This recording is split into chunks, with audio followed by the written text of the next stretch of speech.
Hmm. Hello, everyone.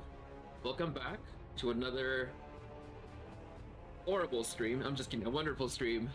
Playing Rappan Athuk. And I already see that the wheels of chaos and everything are going, and the bottles of milk. Oh my goodness. My name is Paladin. I'm going to be the dungeon master for today. It's the owner of the channel. And today we're going to be continuing on with our very dark and quite dramatic story in the world of the Lost Lands. Now, if you are new to the channel, welcome. And also welcome back everyone else. I see Meister is here. I mean, of course, I see Grace and Isaac as well in the chat. And also Lucetios, hello. Welcome, welcome, welcome everybody. Let's see, not much, just grinding for the wish ring. Heck yeah. And then Benin is here as well. Hi, Benin. Now, there is a lot to talk about for like announcements and like what is going on. So starting from the top, there are a lot of improvements that have been made in the stream in the last week.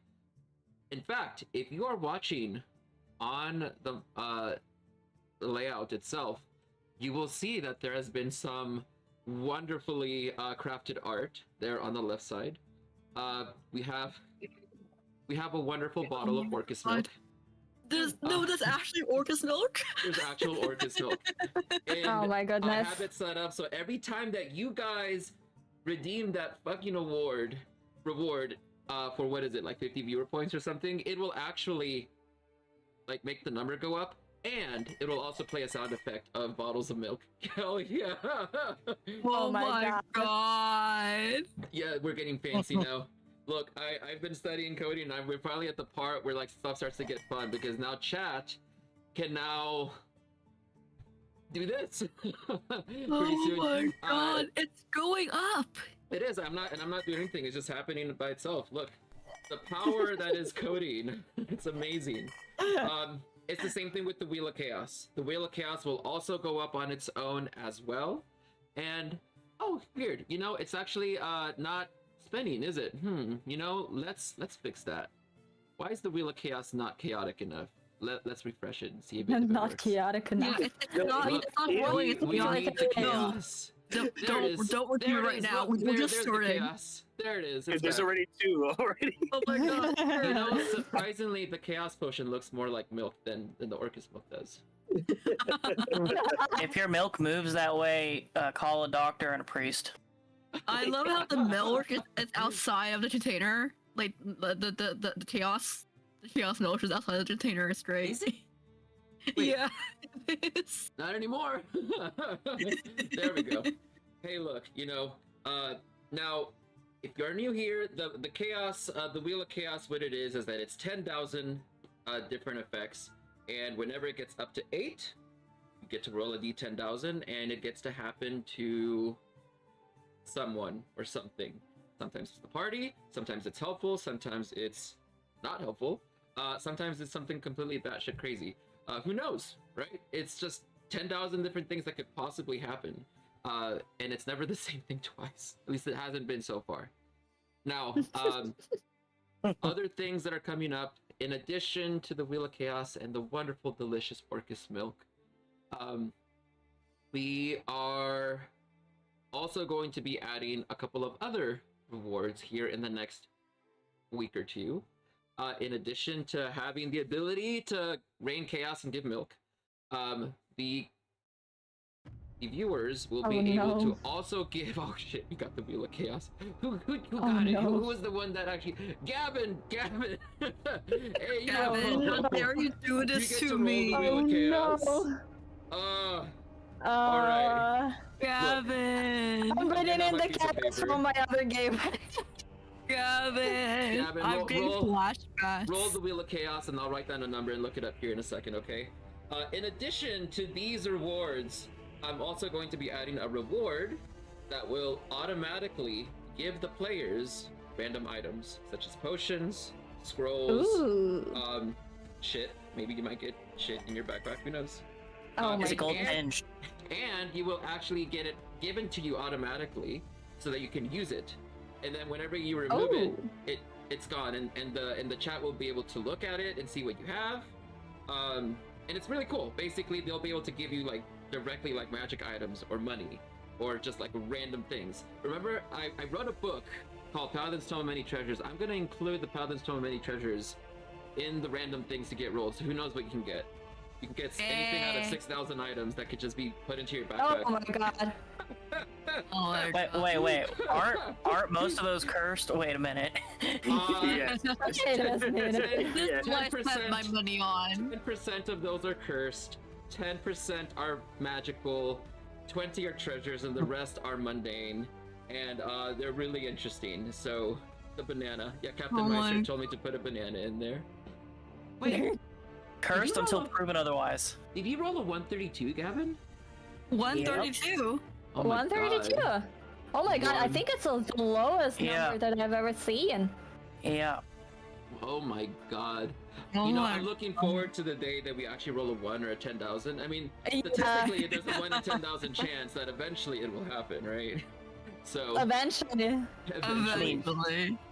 But somehow If it's two numbers, it's two. a same number twice. oh my god. You know, Holy actually, cow. last Friday, we actually got the same number twice, right? Yeah. Yeah, we did. yeah. Traveler actually got it to go off twice. But it wasn't from the same session, it was from 2 different sessions that were a little bit apart. The fucking martial law of The pearls. martial law pearl. Amazing. Anyway, so have fun with the rewards. I'm gonna keep improving it. In fact, every week you'll see that maybe they'll move a little bit, or they'll like maybe have a little bit of a spinny effect. You know, we'll just have fun with it as we go. And that is it for the rewards. Oh, actually though, that's not it. If you're looking in the Twitch rewards, you'll see that there are 2 community rewards. One is for Indigo Isles and one is for Rappan Athuk. The one for Indigo Isles is a Ring of 3 Wishes, because why not? You know, the what the fuckery that goes on over there is extreme. And for us here at Rappan Athuk, we have the Secret Cow level. Oh my god. Secret cow It level. sounds funny, but you're not ready for the Secret Cow level, okay? Oh No, we're not no. ready for the Secret Cow level. What are you I have cooking with the secret cow level? There's gonna I be a have a lot of need. milling. Oh no. I have a need for the bovine bardiche, okay? Oh my god, Oh my God. Lion. The bovine bardiche is a good weapon to get, alright? Oh my god. Ooh, Or the staff of herding. Look, there's I don't think you guys are ready for the cow level. You guys are gonna, you'll see. 100,000 points collected overall between everybody.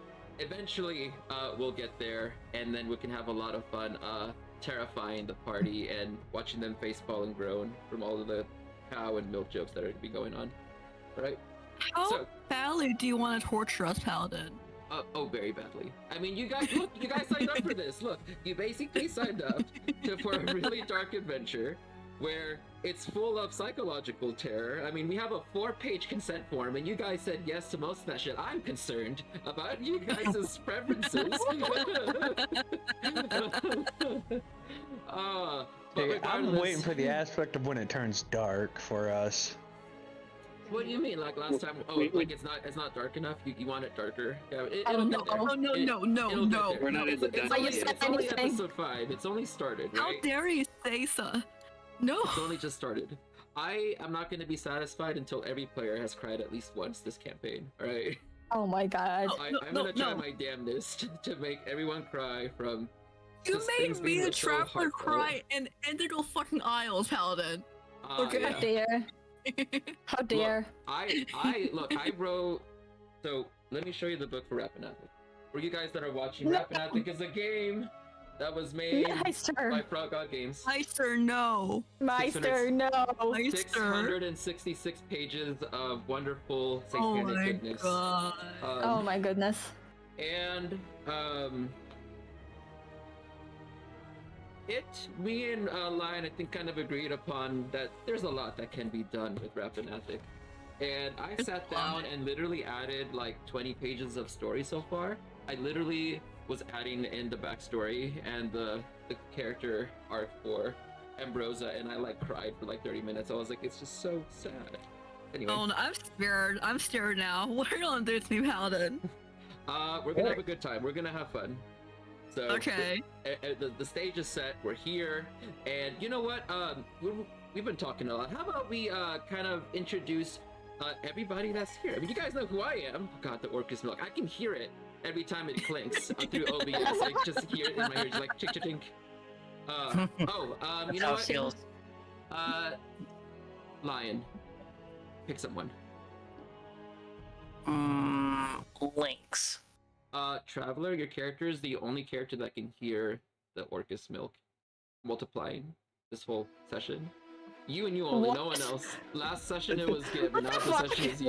Before it was Gib, and now it's your turn. Yeah, only you can hear the milk multiplying.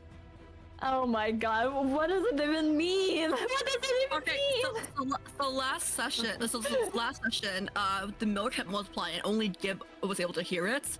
And like, it kept interrupting him while he was trying to speak. So now what happened to you? Oh my god. Yep. Any distance, too. And you can hear it from anywhere, Oh, anywhere no. in the multiverse. You just hear the It's milk actually- clinking. I just joined! What are you doing to Since me? we got the spotlight on Traveler, how about you go ahead and start us off with character introductions? Yeah. Hi, hello, I'm the Traveler. You might have seen me in Indigo Isles playing Pearl, but for now I'm playing completely different character. His name is Lynx, and he is an astral elf, and he is a rogue. And he also have a companion named Kashi, which you will meet somewhere in the future when the time comes. Yes, I'm looking forward to your introduction. Thank you, Traveler.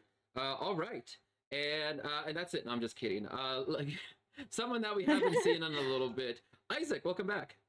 Glad to see you here this week. How has everything been? Actually, go ahead and introduce yourself and who you're playing, and then we'll talk a little more. If Isaac is here, is he not here? Yeah. Isaac? Yeah. Sorry, it's just I was making sure that I was coming in fine. I'm Isaac. I'm playing Zakar, a Githyanki, who expertly parks his ship in places, never crashes, sure. never has crashed, never will crash. No, yeah, it wasn't your fault at all. It wasn't a crash. It was a tactful landing, right? No one got hurt. Yeah, exactly. Nobody got hurt. God. For long. I did miss last week, so I'll be hopefully getting filled in between the session here to figure out exactly what I missed. But hopefully I can continue playing and not as a car and not as somebody new. Because as far as me being here, I'm gonna be here. Yes. Thank you, Isaac. Let's move it on over to our Chaos player. So I am Gavin Gamer, also on here known as Cassie, and I am the Kendars, and I am everyone's favorite companion. I talk and spread the wealth of community to everybody that we come across, and we'll enjoying welcoming our newest player into the fold and into the community. Absolutely. Community. Fun fact about the role that Gavin is playing. Every single role, yeah, they have all different colors. They all have a very specific function in terms of party dynamics. Gavin's, which he also did in Marathon 2 as well, we did Rappan Athuk, is playing a Chaos player, a Keras role, which means that he doesn't get to choose what class or race he has, and he gets to multi-class into a random class and subclass. And you rolled for your class and subclass today, and I'm not gonna say what it is, but we talked about the entrance. About the entrance. Yes. So those of you that I watched look forward Rappan to Athuk it. for the second marathon, it's a little Easter egg for you guys, so you'll see. Also, Jaboogie said he's gonna come and watch because of that. Yeah. I'm looking forward to it. And then, tune on down, our brain player. I'm Landov. I'm playing Gib, who is a gob, who's not gifted at the gab, but is going to have to find some way to convince your Gala of things. If you don't know what I'm talking about, stay tuned for this episode of Rappan Athuk. Ambrose? Yes. Hello. My name is Grace. I am playing Ambrose Whitlock, who is a half-elf druid. He is currently in the midst of getting hit on 24/7 by an elf lover. Yeah, he be vibing, even though it's kind of weird to have someone constantly being like, "Oh my God, you're an elf! I love you so much." Oh my god. We love the elves. We love our elf characters. Indeed. So thank you everybody. So let's go ahead and get a nice introduction into our game here. So the last time that we played, a week ago, we had gone through Castle Kalalin after having after a certain someone, not pointing any fingers at Zakar here. Just kidding. It wasn't Zakar. It was Yinris, wasn't it? It was someone that had tossed Boblin to the demon bird, tore him to shreds. Oh, it was Yinris. Yinris is the one who caused him to succumb to the demon. That's right. Bird, right? Not me. Let me get the record straight. The official statement is Boblin was just killed by the bird. There's no further story that anyone is aware of. All witnesses are dead. We attended his funeral, so like we're absolved of his murder. Very much absolved. Gavin, what are you doing? He wants to roll the Wheel of Chaos twice before we even start. No. How dare! How dare! Did it? No, Yes, dare. twice. We Oh get two my wheels to God. happen at the very No, start. Gavin. You fucking madman that you are. All right, well, go ahead and add that second number. Should I help? Yes, of course, help. Always add to the Wheel of Chaos. Oh my goodness. No. Now, where were we at? Yeah, so Boblin died. There was a funeral. Oh, I'm fucking milk. There was a funeral that was held for Boblin. They spit on his grave and called him bad things because that's what they do. And you all got to know the goblins a lot more. Jedra turns out to be a cleric just like Gib. And they also happen to be from the same place that Gib is from, although not recently. Recently they came from another village to the west, having been basically run out of their home because there's bandits that had came and wanted to claim the place, so they left, and now they made it here to the castle, and now you're here. Come to find out that they just want to be happy and free. They don't want trouble. Jedra believes in a world where goblins can just be goblins and be happy. And they've been living life in this fucking castle. They've been putting on dresses. They've been putting on nobles' clothing, and they have been partying it up and living life like no gob ever has. I also hate elves. I feel very outplaced there when constantly being stared at. They also don't like elves. Actually, they don't like any outsiders at all. Yeah. Particularly elves, though.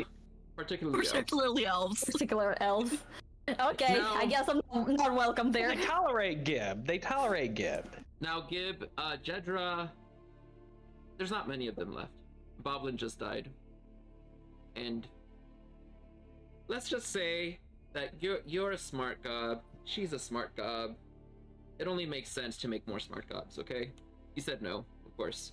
And then come to find out that as she was sneaking out in the night, you went to see what she was doing, and you found out that she was pregnant, and she's pregnant with Boblin's babies, who is dead, and that she had been trying to trap Gib into a baby daddy situation. However, she got Az instead. Yeah. It's a good thing you avoided that, Gib. So as left with Jedra, Cassie was there. It's not quite awful, and after some thinking, Jedra thought it best to commit to working together, and her way of doing that is to come with you to your Gala's place and swear her fealty as a fellow slave along with all of you to your Gala. However, there was a problem. turns out that she doesn't have a soul.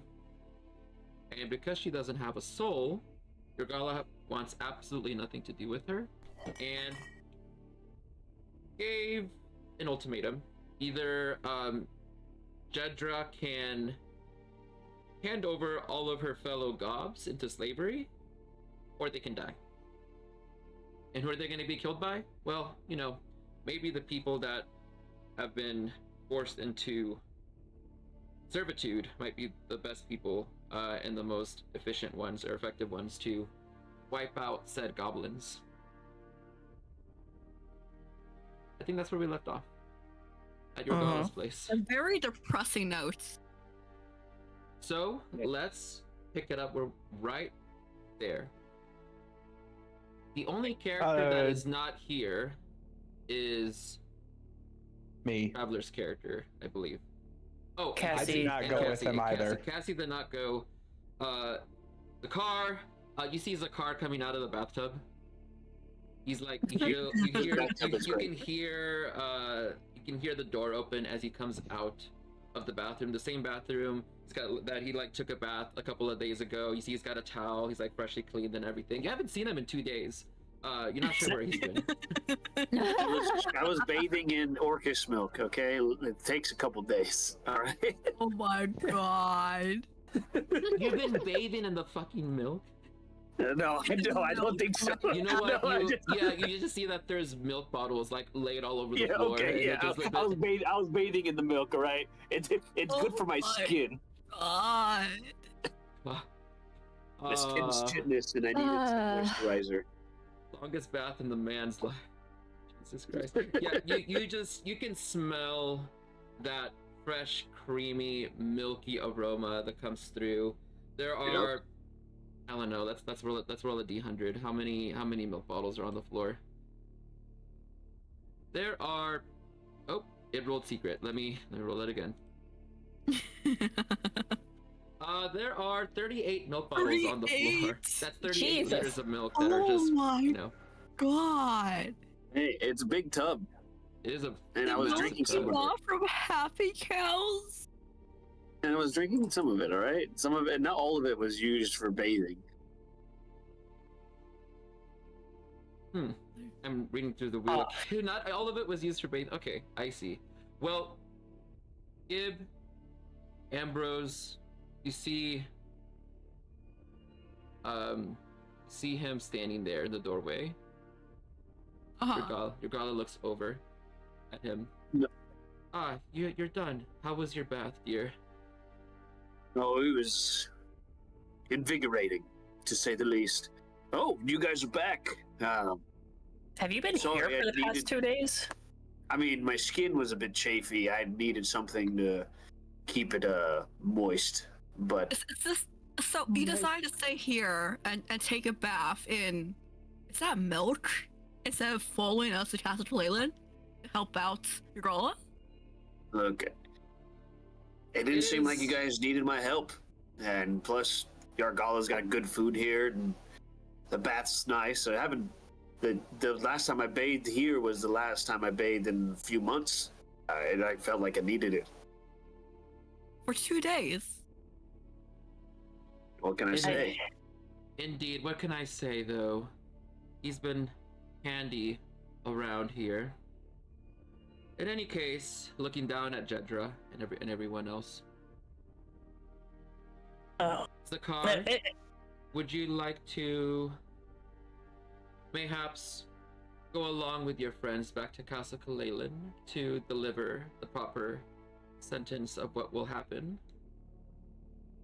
And what is the proper sentence that we're delivering to them?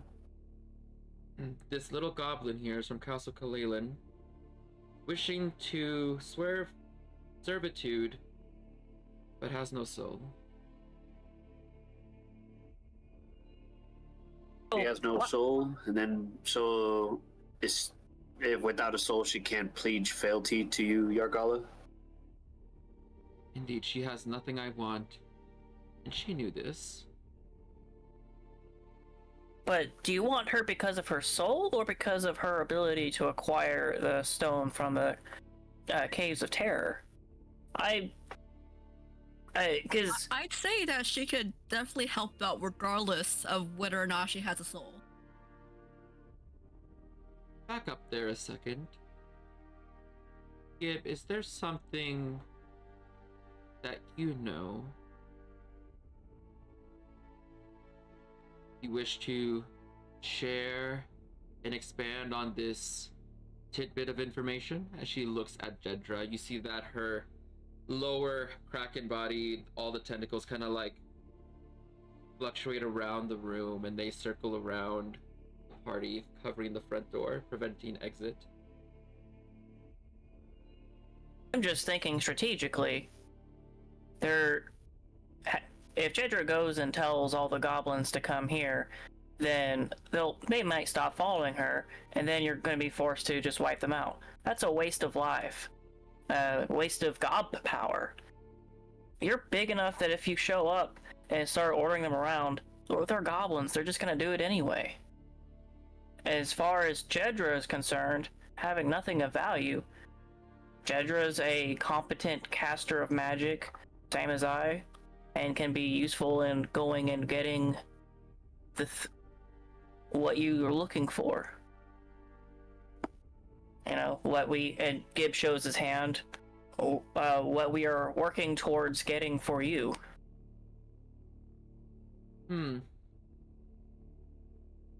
That just seems to be, to me, the most strategic use of all the cards you have available. Rather than just... Go ahead. Roll persuasion for this. You make some really valid points. Let's see how she might take it. Good thing I have a -1. Oh We'll no. see how it goes. Still standing there's a card's like, yeah, Gib has got a Ooh. good point, Yargala. A 13. Okay.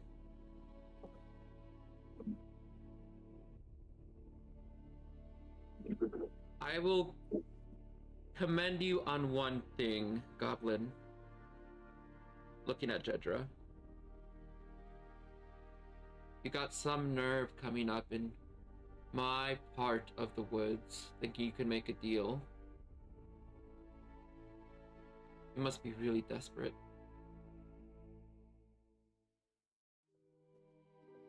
Fine. If the goblins can prove to be useful, then I do see a utilitarian means to proceed forward with this. How many goblins are in that castle, Ambrose? Gib gives Ambrose the look of, not like, don't lie or lie, but do you know how many goblins there are? Yeah, you see, and then you see Zakar trying to count on his fingers, but every time he hits 6, he starts over. Oh no. Wait, does Ambrose actually know? Well, do you know? You remember how many Do goblins you know? My memory is trash, Paladin. I don't know what to tell you. Hey, you know, you'll. She's asking you. You remember? What do you think? Do you remember? Do you remember? The 21st night of how many goblins there were there. So So how many goblins are there, Ambrose?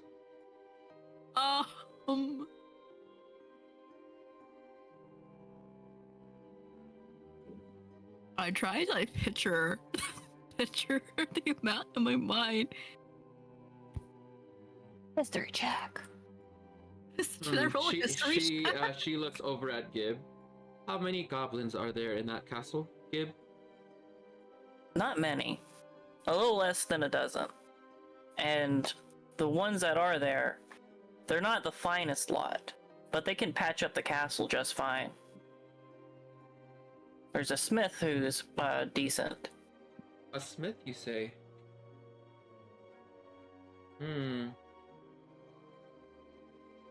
It's rather unorthodox, but I suppose I can make an exception this one time to let bygones be bygones for now. go back to the castle, take your soulless friend here, and start to prepare for my moving in about 3 days. Of course. If they can prove themselves to be of use and actually fix up the place in that time, then we'll call it even at that point.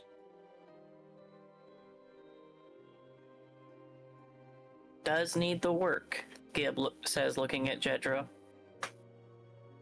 That's a... Jedra's looking down and she's shaking her head. Yes, I'm thankful for your mercy. Ah, the milk. I'm thankful for your mercy. I will ensure that the goblins, that my fellow gobs, they make the castle, and she's like clenching her teeth, the castle waiting for your arrival in 3 days. I'm ready to go back now, if that's okay. She looks over at Gib. You can see that she's got like a very distressed, painful look on her. Like those last few words were like the little bit of like self-respect that she had left, that she had just given away. Yeah. Gib doesn't have a whole lot of charisma, but he knows how to maintain a poker face, at least. Oh my god. Are we walking her back, Gib? If so, I need to go get dressed. Yes. Your Gala shakes her head. No need, no need. You need a portal? Just give me a minute. The least I can do is send you back to that shithole as fast as possible so you can get ready, so I can get moved in. Give me just a moment. Ambrose, you are, from my sources at least, good with the nature magic, yes? If you see it that way, then yes, I am. Come over here, I'm gonna need your assistance. Okay. Ambrose follows her. I want you to close your eyes and Okay. think of one of the trees in front of the castle.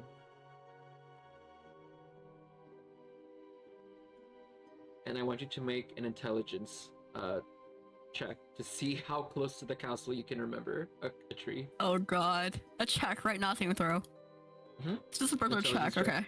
Right. Oh god, okay. By 13! Okay. Ooh.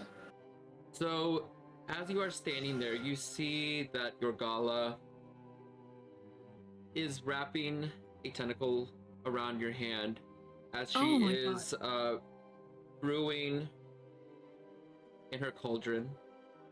You see that there is a puff of smoke that appears, and you can see that there's an image that begins to appear. And you see that there is a portal that heads right to the front steps of Castle Kalalen.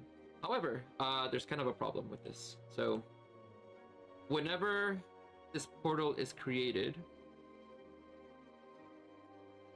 you can see that there is an intense amount of smoke that is just like coming out towards Castle Kalalen. It's almost like fog, like a fog cloud that's like slowly sliding up the stairs, this massive cloud that's now riding up halfway up the mountain.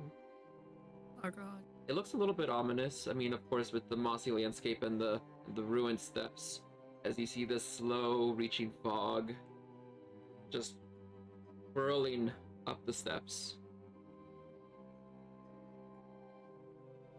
She stands to the side and lowers the cauldron to the floor. One portal. All you have to do is jump into the cauldron.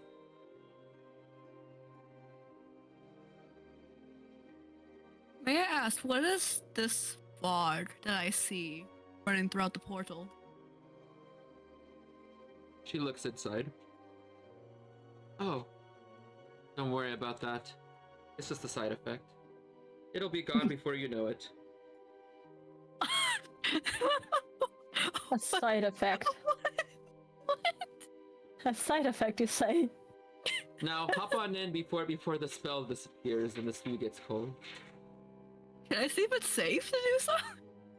You can make an Arcana check. Oh god, okay. No, so close to not It funny. was almost not 20. You know that is definitely a portal and it is magical, but you're not sure if it's safe or not. It looks suspicious. I mean, at the very least. That's weird. That's It's weird. suspicious.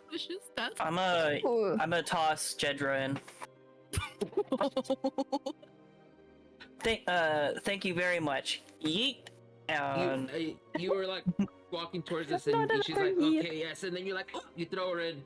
As you throw her in, you see her like stumble forward as she rolls a couple of feet into the dirt. You see her disappear as she falls face first in beneath the cloud. It takes her a couple of seconds, and you just see like as she stands up, and the cloud moves around from where she's at. The bottles of milk. It's safe. And Gib jumps in. I'm You sorry. jump in right after, and you end up right next to where Jedra is. Okay, Ambrose will jump in too. Okay. Ambrose, you jump in right after. I'm not even dressed yet. Zakar's gonna quickly get dressed, I guess. Run upstairs and get dressed. Or just grab your stuff. By the way, she did your laundry and left you a little bag with treats in it for you. Awesome. Aww. Yes. Oh my god. Oh I'm my gonna take a glass of Orcus. I'm gonna take a glass of Orcus milk to go once I'm done dressed. And Come on. You really doing it for Oh my propaganda? god. The Orcus propaganda? Orc. Works Hey, that's some pretty good propaganda. milk. As you're leaving out, your gala even like she lowers the cauldron so you can get in easier.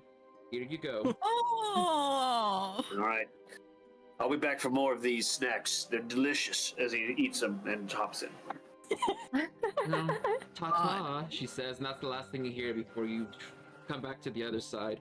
As you're looking back, you see this black vortex of eldritch energy that just gets faster and faster as it gets smaller and smaller, and then disappears out of sight. Holy shit. You see that the fog cloud is still present. It's whirling. Just a And- side effect, huh? And in this fog cloud, you start to see that there is a distant shadow that is approaching on the road to the west.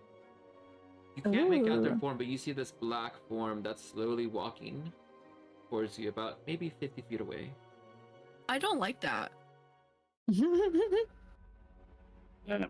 As Ambrose says that, I'm like put a hand on his shoulder. Is like, should we be concerned? Should I get ready? Still munching on the snacks. Would you like one? No thank you. Can I... Is there any way I can get, like, a sort of, like, hints about whatever's approaching us? What did your half-elf eye see, Ambrose? Roll Yeah. perception. Oh god, okay. Come on, +5, +5, Anyone else +5, that wants to roll +5. perception, please? Oh, Go ahead. Oh, 22 for Ambrose. Holy shit. Yeah. nice. It's the smell of the Orcus milk breath that I No. have currently. Oh, sorry, it's a fog cloud. You rolled so high. It's gonna be with disadvantage. So please roll higher than a 22. Oh no. Yes, Well, no, one that's more funny. time. Come on. Come on. Come on. Come on. 19. Okay, 19. so that's still pretty 19. high. That's still fucking amazing. As you are Yeah. looking Nice. through the fog cloud, you see that the form that is approaching towards you is slender, muscular, long hair. They seem to be walking with a little bit of a awkward cadence, and you can make out the very familiar pointed ears of an elf walking through the fog towards you. Ambrose is going to say, it's an elf. So, do we Now- kill it? Now, Lynx, your character has a compass up on their head, right? They have to close their eyes in order to follow it. They're using their mind's eye in order to walk towards, you know what. So you don't readily see these people in front of you, but as you get closer, you do hear some talking about like 50 feet away. Might be an elf, you say, Ambrose, but that doesn't necessarily mean they're nice. We remember Charles, the elf lover. He wasn't nice to the elves over there, Yinrus and them. Yes, but we don't know who this person is and what they're Exactly. like. We don't know, so shouldn't we be ready? Do you threaten to attack anyone who comes your way, Zatar? No, but this forest seems to have things that want to eat me at any given moment, so why not be ready to do the same? And yet you willingly spend 2 days in your girl's place with taking. She wasn't gonna kill me. She's already taken me hostage anyway. As he raises his hand. And plus, the milk's delicious as he takes another swig of it. Oh my god. You open your eyes, Lynx. You're not sure how this person got here, but you're staring at a Githyanki. Githyanki are not from here. They're from space. This is like not a place that Githyanki live at all. This is the first time you've seen someone from your part of the known worlds in however long you've been here, right? Is there anything like that's noticeable about like a space elf and a regular elf that I would like be like, oh, they're from the astral plane? Exactly. Maybe. Yeah, There maybe. is. There is. There is. But you know, they're not close Like enough yet. eyes. They're not close enough yet. Okay. What do you want to do, Lynx? Once you see the familiar shape of a Githyanki? Lynx will look at Githyanki, probably not exactly believe in his eyes at first, but then he will get excited because he sees someone who can share like his thoughts about probably leaving this planet, since the Githyanki are not supposed to be here.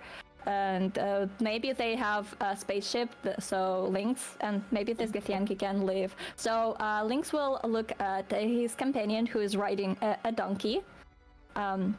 He will look at her, and yeah, she's riding a donkey. She is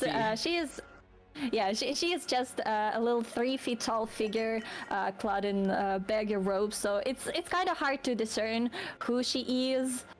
Or they, or whatever. It's just like a humanoid form clad in baggy clothes, so it's really hard to discern who it is. So at first you saw a single humanoid shape. Now you see what looks to be a small centaur coming through the fog. I'm sorry.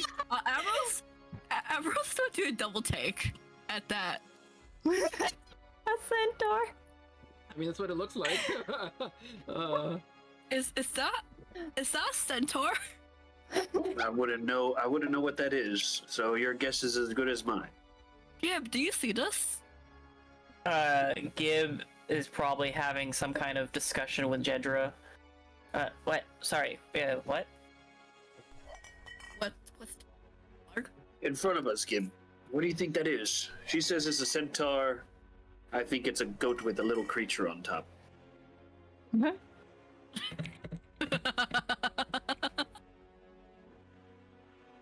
Jedra takes a close look as well. What in the good heavens is that? You, Lynx, can see that there are like 2 goblins just like staring in really closely.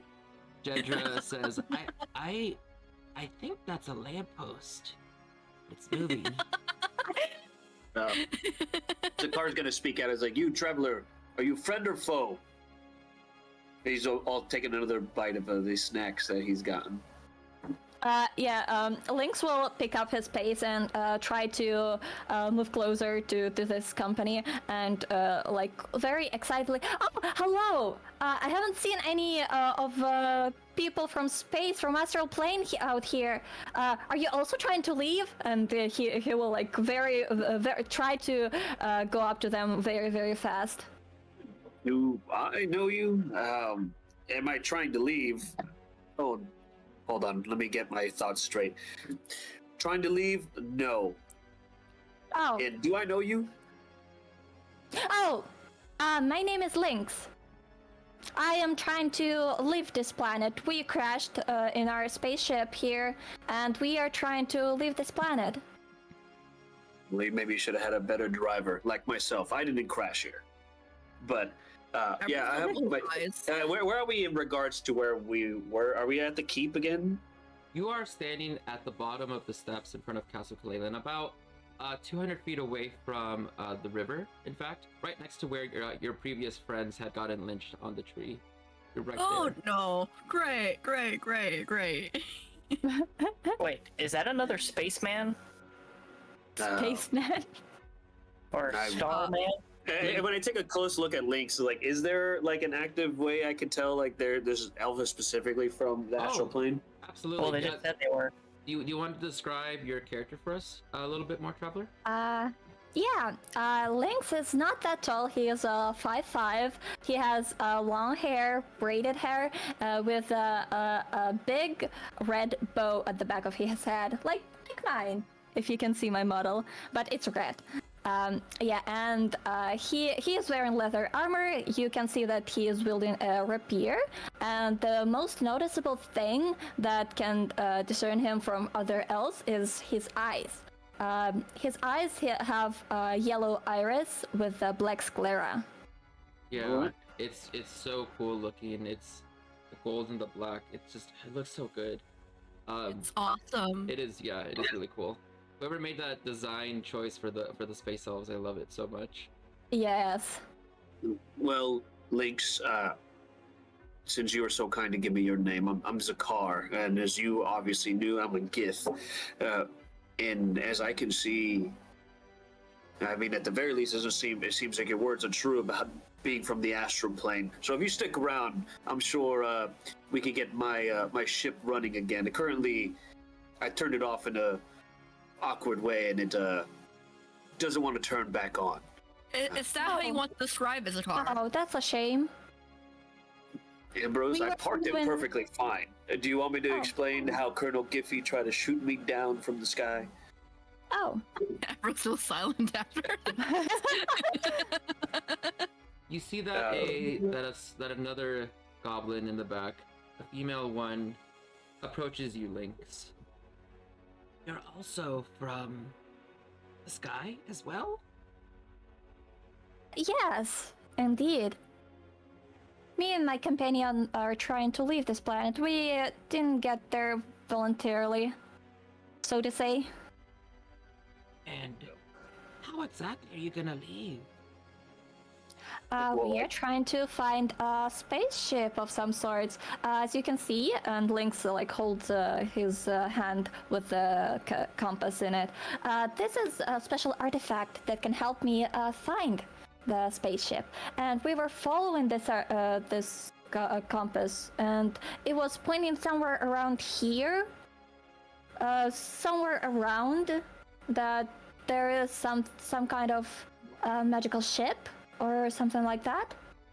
So we were trying to find it. I mean, that definitely is an accurate compass.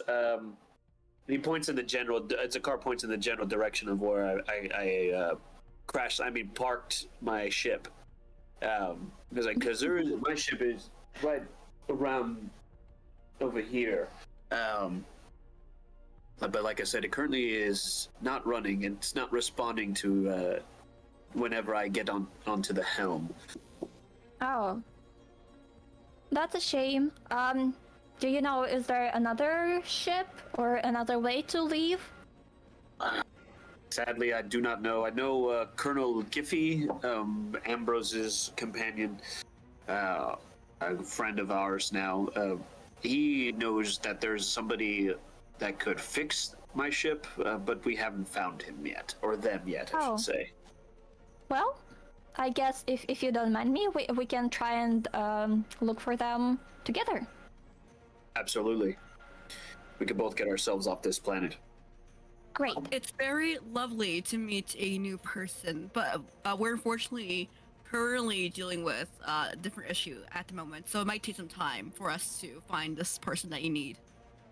Well, I don't really have any other choice, since it was for now, from what I know at least, it's the sole magical source that we could find with the compass. So I guess it's the only choice for me right now. Well, you're welcome to travel with us, and it's very to have someone else travel with. Yes, yeah, my name is Lynx. Nice to meet you all. And this is my companion. Her name is Keshi. She is not the loudest type. She, mostly quiet, but don't mind her. She's great. Maybe she will, warm up to you. You see that there is this very heavily robed figure on top of the donkey.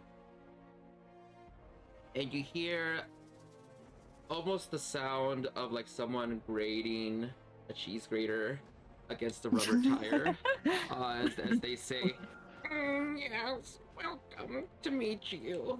I am not feeling too well right now. I am kind of sick. You're sick. Well, why don't you have some of this then? It usually goes down pretty well. I hand over the Orcus milk and the little snacks that your gala gave me. You give the Orcus milk and the snacks. The cloaked figure slowly looks over at Lynx. And you hear in your mind, Lynx, a connection as the voice says, can I? Should I? Sure. Is it safe? Lynx asks, everyone, I guess. It could be. I'm not dead yet. Well, okay. Can I try it first? By all means, have the rest. Enjoy it. Thank you. I'll take the milk and you can take the snacks. Sure. Gives you the snacks. You see and hear as a mask is kind of lifted up, and you see these like two long green pincers come down, and they snap around the glass and tear a piece off, and you just hear chewing as they're chewing on the glass itself. The glass is not exactly edible. I say in her mind. It's not out loud, but I tell her in her mind. It tastes just like I remembered it. He just continues to eat the rest of the glass bottle with the milk. You see, Well, you hear the crunchy like. Some of it kind of like ends up spilling over the donkey, and the back of the donkey's head gets covered in some of this milk. Oh my god! It's really just chewing on the various parts of the glass, and you can hear it just like the cutting of what sounds like the scraping against glass of something sharp, like, and the crunching of it. And it takes about 30. It's a painful 30 seconds of glass breaking and eating before they finish it. And they let out a relieving burp at the very end, which ends up like the little paper label ends up like coming out of their mouth and like falls to the floor. Lynx doesn't bat an eye. He's just like looking around, looking at the party, trying to like discern who they are and what they're like, what they are. Yeah, you'll see Zakar be like, I did not know the glass was edible. I'll know that for next time. Well, it's not for all creatures it's edible, so be careful about that.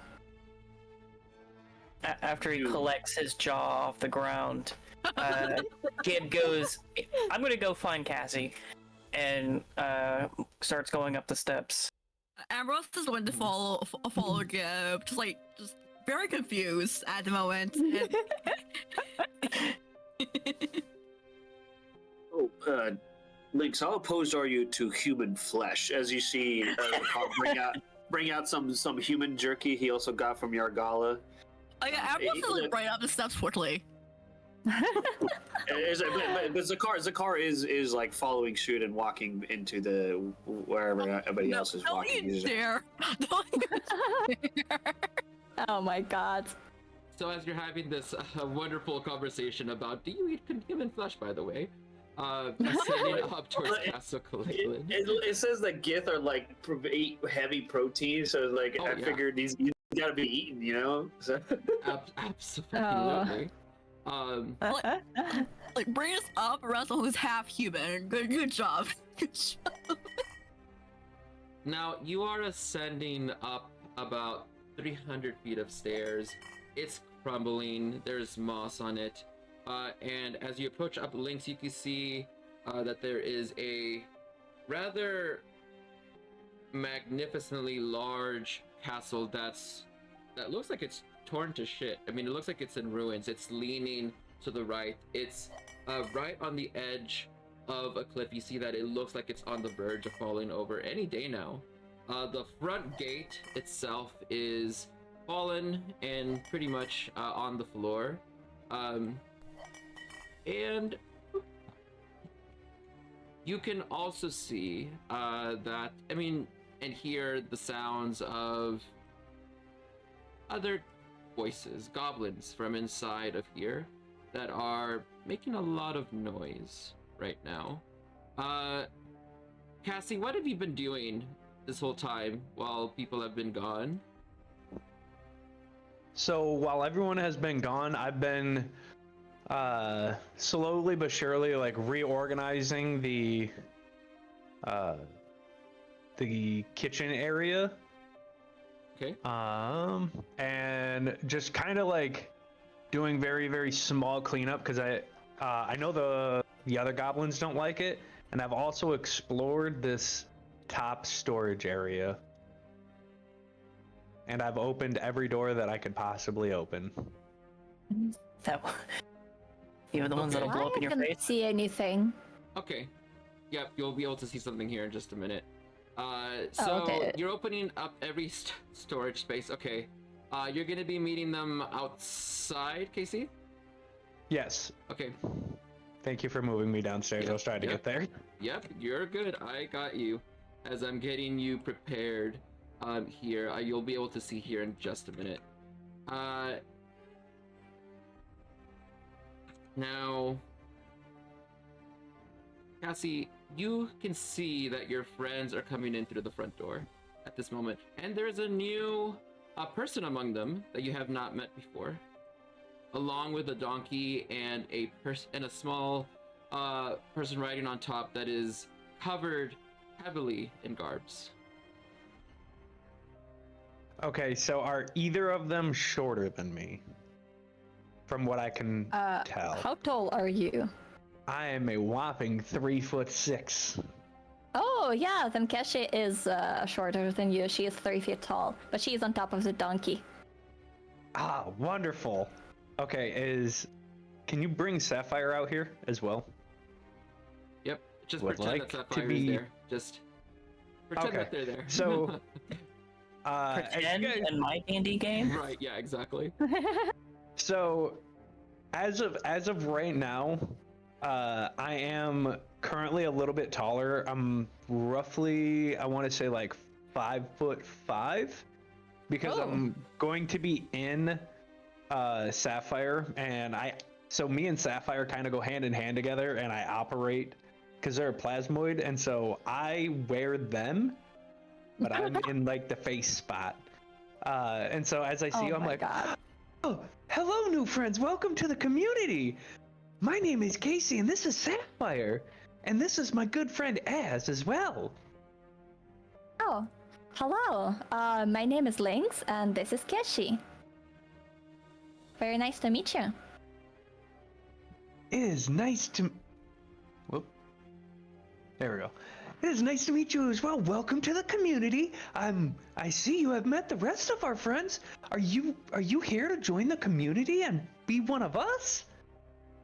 Well, me and my companion, we are looking for the way to leave this planet, not exactly join any communities. Well, you've come to the right area. You've come in the nick of time. I'm sure I know your family from somewhere. We just haven't made the connection yet. But you may not want to join the community right now, and that is perfectly okay, but I'm sure you'll come around. Everyone loves to come around. Our community has everything to offer, just not yet. Well, we can see. Ah, Gib and Ambrose, you've returned, and Xandadar. How is everybody's trip? You see that that they have a very serious look on their face. Jedra particularly, you haven't seen them so quiet and lost in thought this entire time than as you have now. You can tell that their spirit is entirely winded out of them. Gib takes a Actually, I deep will breath. say, I know you asked me to bring you some more of that Orcus milk, but I drank it all, so I apologize.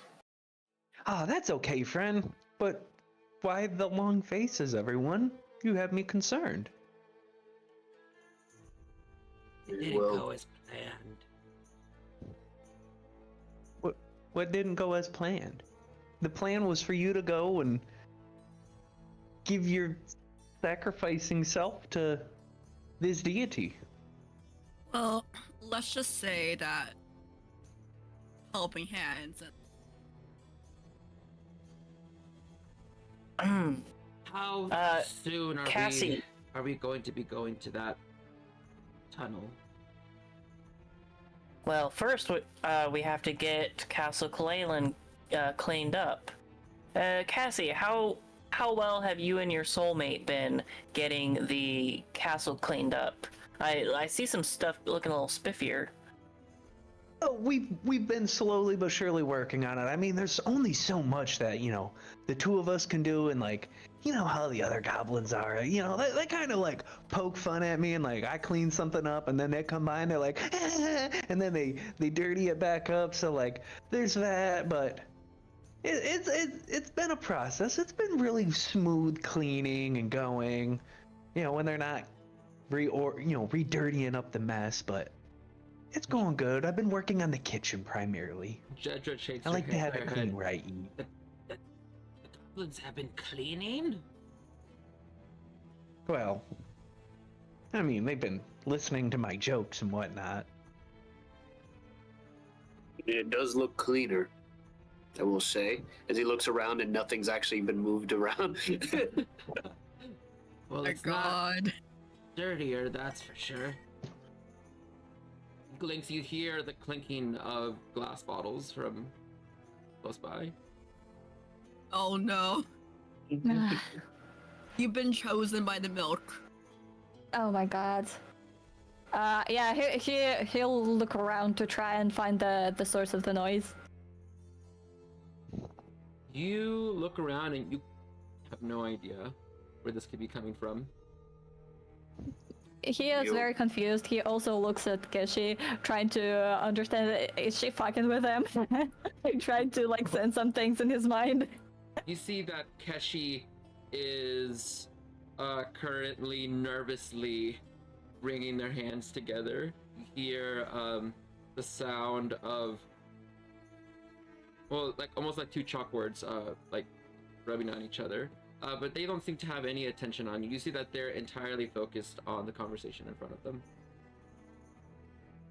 Okay, Lynx will put his hand on her shoulder to try and like silently support her, to try and give her a little bit of assurance. You put your hand on them like you usually do. The wriggling softens a bit. It's still there, but you can tell that there's still that small bit of uncertainty that just lies right underneath the surface that you're very familiar with, as you yourself are not too sure about being in this place. Yeah, I will telepathically tell her. It's okay, we'll figure it out. Yes, I hope so. This place gives me the creeps. Yeah. It's understandable. Me too. But we don't really have any other choice. It's the only one way to... At least the only lead that we have about leaving this planet. Oh my god, another wheel of chaos. Oh my god. There should actually be We have two. three. I Yeah, know, they- the first one already happened. I'm waiting for the second one to happen, and this third one will happen after the second one. Trust me, you'll get Oh your my second wheel of gosh. chaos. I'm waiting. Okay. Paladin's terrified. Good. That's the whole point. Oh my god. Good, I'm glad you're scared. I want you to be scared. I see how it is, Pally. I see how it is. Jedra speaks up to Cassie. Have you been walking around more in the castle?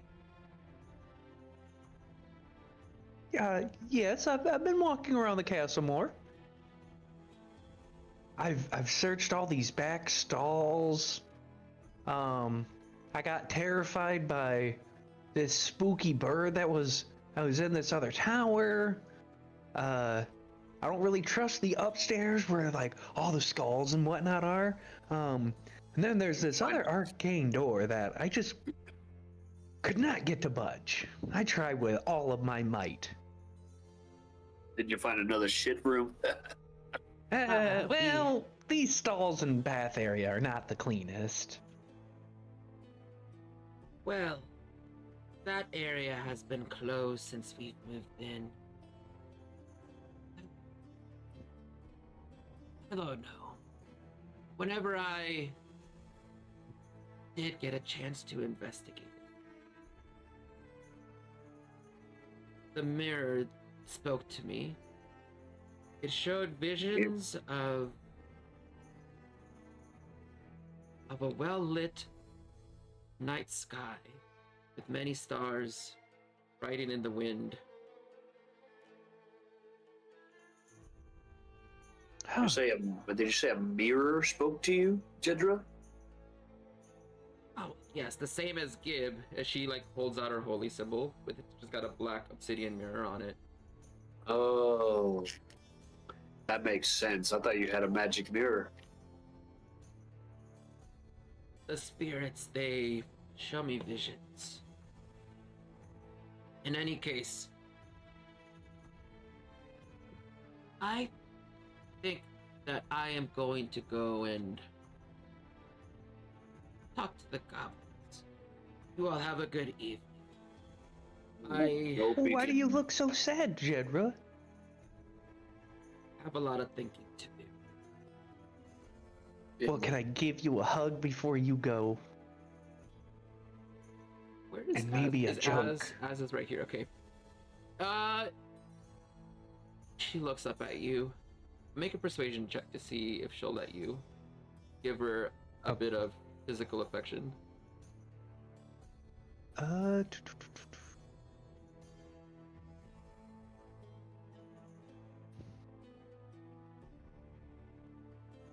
16. Oh. I suppose. She reaches her arms out, and as her black cloak unfurls, and she reaches it forwards for a hug. I pop out a sapphire, and I give Jedra like a big hug, and I whisper in her ear, "What do zombies do on their off time?" As you reach forward and you give her a big hug, and she hugs you back, and you whisper in her ear, she tightens her grasp around you, and I need you to roll a d20 for the Wheel of Chaos effect to see if it's going to be you or Jedra. Oh. Oh no. Oh my god. Lower is the one that gets affected. Oh. Oh gosh. Are we gonna have to fight her? As he whisper, what was the pun again? What was the joke? What do zombies do on their time off? lie and rest, and you can feel that she is squeezing you so tight that you feel a pressure that just instantly, like, she just... Have you ever, like, had your back pop where, like, you know, they're, like, doing this? Oh, yeah. You get the best back popping of your life. In fact, the pop is so popping that your spine bends 90 degrees backwards, and you're now looking at the sky as she snaps your back backwards onto yourself, and she is holding you. She's like, oh God, and she like lets you go as you fall onto the floor with your spine bent 90 degrees backwards. Am I dead? Oh God. Yeah, I'm like, wait. You can't currently feel your legs. Oh Jedra, no! what the heck? Jedra, what have you done to me? I can't feel my legs! And she's like,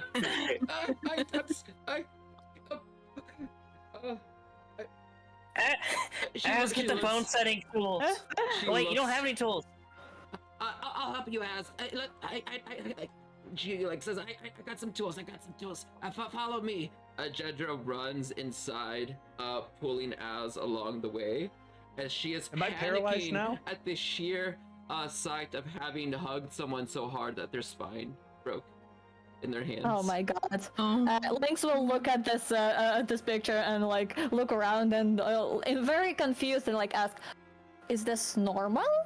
It definitely is not. As a car kind of rushes over to Cassie here, it's like, Gib, can I move her neck? Is her neck broken? No, don't touch her.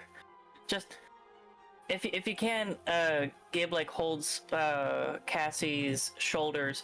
Just slowly pull her legs away and help me just lay her on her side.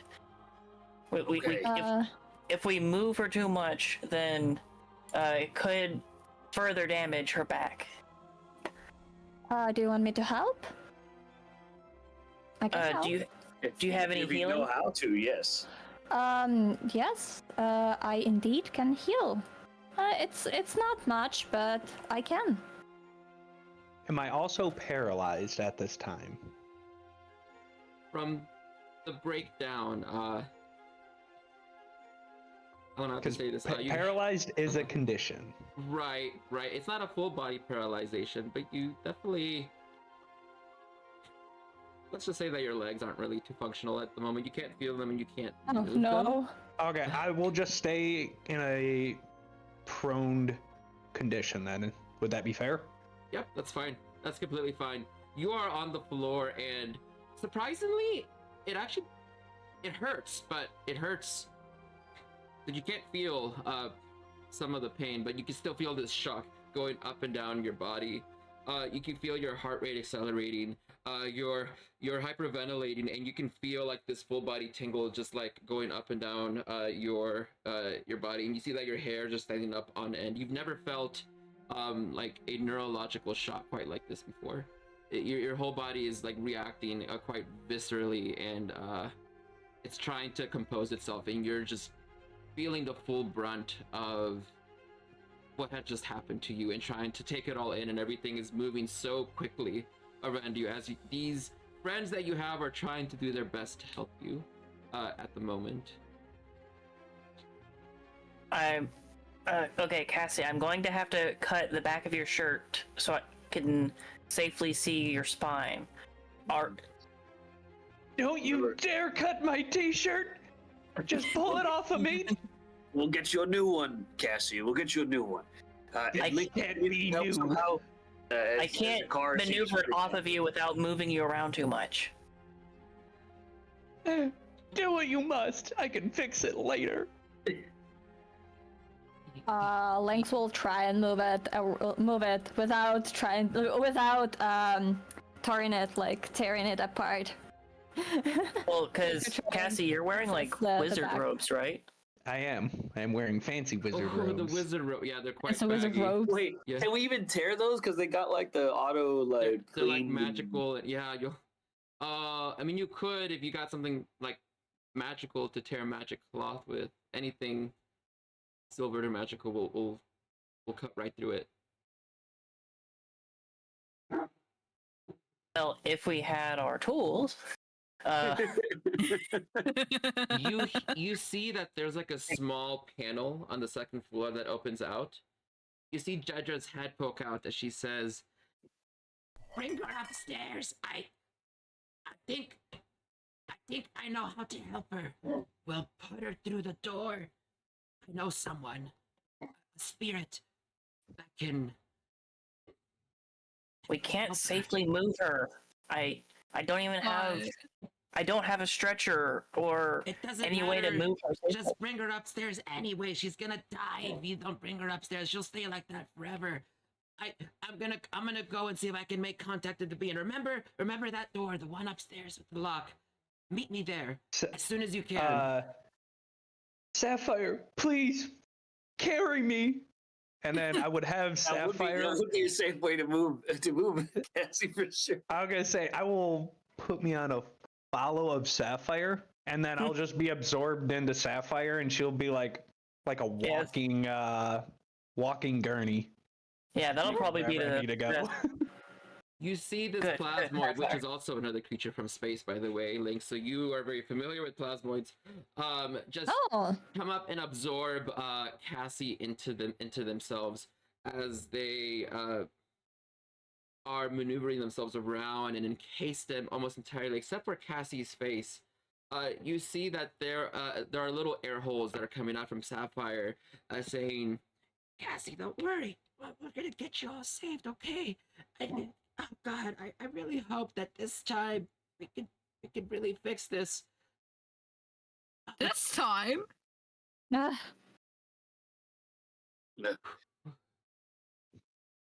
You've had a broke back before?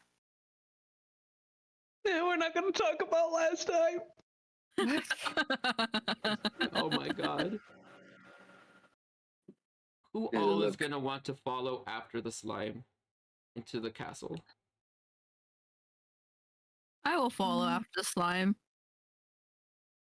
Yeah, sadly, Zakar would like to, but there's not much he can do. He'd just be in the way, and he knows that, so he'll just wait patiently in the dining hall. Though I can't actually see anything on my screen currently, and I'm pretty sure it's on my end, so you'd have to move me, please and thank you. Have you tried turning it off and on again? No, it's definitely a me problem because it's working on the stream and everything, so it's definitely my laptop here. Try to like close your browser and open it again. It might help. Yeah, we'll see. I'll try right now. Do you have a graphics card in that laptop? Yeah, it's a bad one though. This is strictly like a work. This is a work laptop. It probably won't work then if you have a bad graphics card. Yeah, that's what I'm saying. It's like I'm pretty certain it's this okay. laptop. That's okay. Theater of the mind absolutely works, and I can roll for you. So it's not entirely necessary that you need to be in Foundry. The game is between us here, right? So Foundry and maps are just a tool to represent where we are. It's not the game itself, right? So we're okay. Right. So who all is going to be going upstairs so far? It's going to be everyone. Yes. Yes. I'm staying in the dining hall. Zakar, you stay downstairs in the dining hall with some of the other gobs. Can you throw Cassie Lynx upstairs probably for me? wouldn't know where to go. He will be just like looking around and trying to like understand where he is, what is going on, and like where he can go and cannot. Yeah. Zakar will be like, Lynx, we'll be in the way if we follow them where they're going. If we go to the dining hall, I can cook us up some bean gator, in case you're hungry. I'm famished. Sure. Where can I leave my donkey?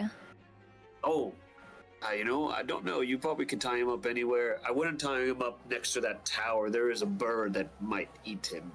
But we're sleeping over this way, and I'll lead her towards the little Can I bring him alcove that we inside? have. I don't see why you couldn't. Okay, then we all going inside. So now, because this is your first time going through the castle, as everyone else is running upstairs, the castle itself is quite regal. It's overgrown with props on the outside, and it is very clearly of elvish design. You see that the inside is absolutely in ruins and tatters. There's broken furniture, broken wood, broken glass. You can see that there are graffitis of giant dicks all over the walls. Oh everywhere. my god. Yeah. And there is a single statue of a large, like elven king that has been completely drawn over. He's has like clothes all over his, and he's missing his nose. You get to the dining room, and you see it's quite comical. You see that there are plates with food, and you know, like how they have those little bowls of fruit. Instead of fruit, it just looks like different sorts of rocks and gloves and random things that are thrown about everywhere. The cupboard of china is like landed over onto the floor, and the china and the porcelain is broken everywhere. You can Oh no. it smells like there's been multiple fires in here, and you can see that the open kitchen in the back is almost entirely black from what you can guess, failed cooking. There are giant bags of salt, and you see that there's like a rotting fish sticking out of like one of the bags. You see I don't know if it was failed cooking. You can hear that gave there it. is snoring coming from the pantry, as there's like a goblin foot that's just like twitching, and you see that there are some like broken instruments and what looks to be like a dead elk in the corner with its head cut off. Other than that, there are other goblins around in here that are dressed up in various different types of noble outfits. They're all scattered about the plain. They're pretending to eat like normal society, as they are tossing around and trying to act pompous. It's quite a chaotic sight, to say the least. And you sit down in a spot right next to the car with your donkey and Kenshi behind you. The goblins, the ones that do notice, see you, Lynx, and they are staring hateful daggers at you, and it gets very quiet. Where once there was rambunctious, happy, chaotic goblin noises, now it's nothing but dead silence and staring at each other as they're looking at you and Zakar. Oh, hello. It's nice to meet you. Silence. Lynx is very uncertain, like looking around at whoever is in this room. It's so quiet in here that all you can hear is the sounds of your friends running upstairs. I wouldn't mind them too much, Lynx. They don't seem to like people from space, you know. Even though they were okay eating the food I cooked them, they still didn't warm up. So I would ignore them. The car must not know it's a daggers Lara Ambrose 24/7. Everything's a status issue. Oh god. Yeah, he will still will be like very uncertain. He'll look around and say, apology for intervention. Oh no, I wish I was here with you to help you out. You don't need to apologize, Lynx. You're welcome here. We're here. It's okay. It's their problem, not yours. You understand what I'm saying? Sure. And Lynx will again say, but in Goblin, it's still very nice to meet you. Hope we can get well along. The goblins are just staring at you. You see they don't make any attempts to say anything as you're being quite courteous to them. And still, just the running of the hallway upstairs. Meanwhile, you're down here waiting. Upstairs, Ambrose, Sapphire. I'm not sure where Casey went, but Casey. I'm in. I don't know why, but Casey is in the tower behind a locked door. Yeah, this is. You shouldn't go around running around the map. Yeah, I was following Casey, and I was like, I don't know. I don't even know how I got moved in there. I don't know. So, you make it up to the door that they were talking about, and you can see only Jedra here, as she is standing in front of a door with her head looking down at the floor. She's holding her holy symbol, and you can hear the sounds of whispers and distant drums of war that are coming from the other side of that door. Okay, I just reloaded everything. I cannot see anything.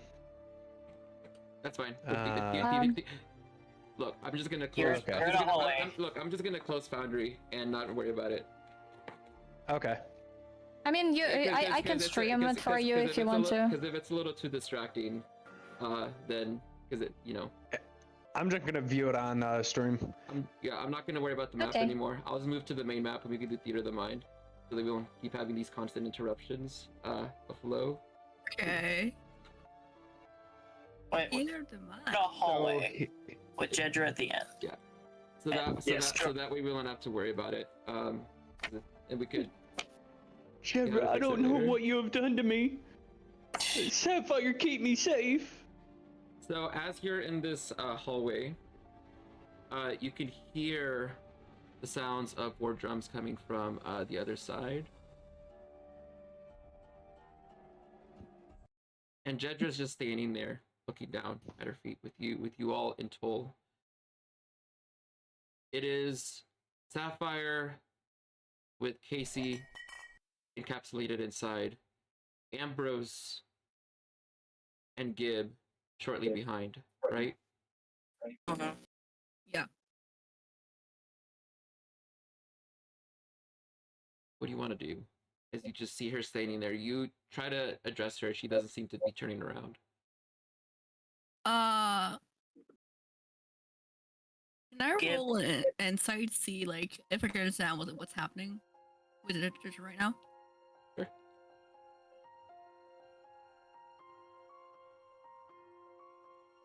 Funny. 30-20. You get the feeling that she is praying really hard. And she's concentrating.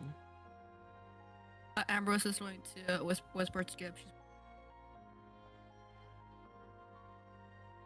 You can hear the muffled, low-toned whispers of divine words being spoken as she is putting her hand on the door. No. Turns around and holds up his obsidian mirror to see the reflection of her in the door.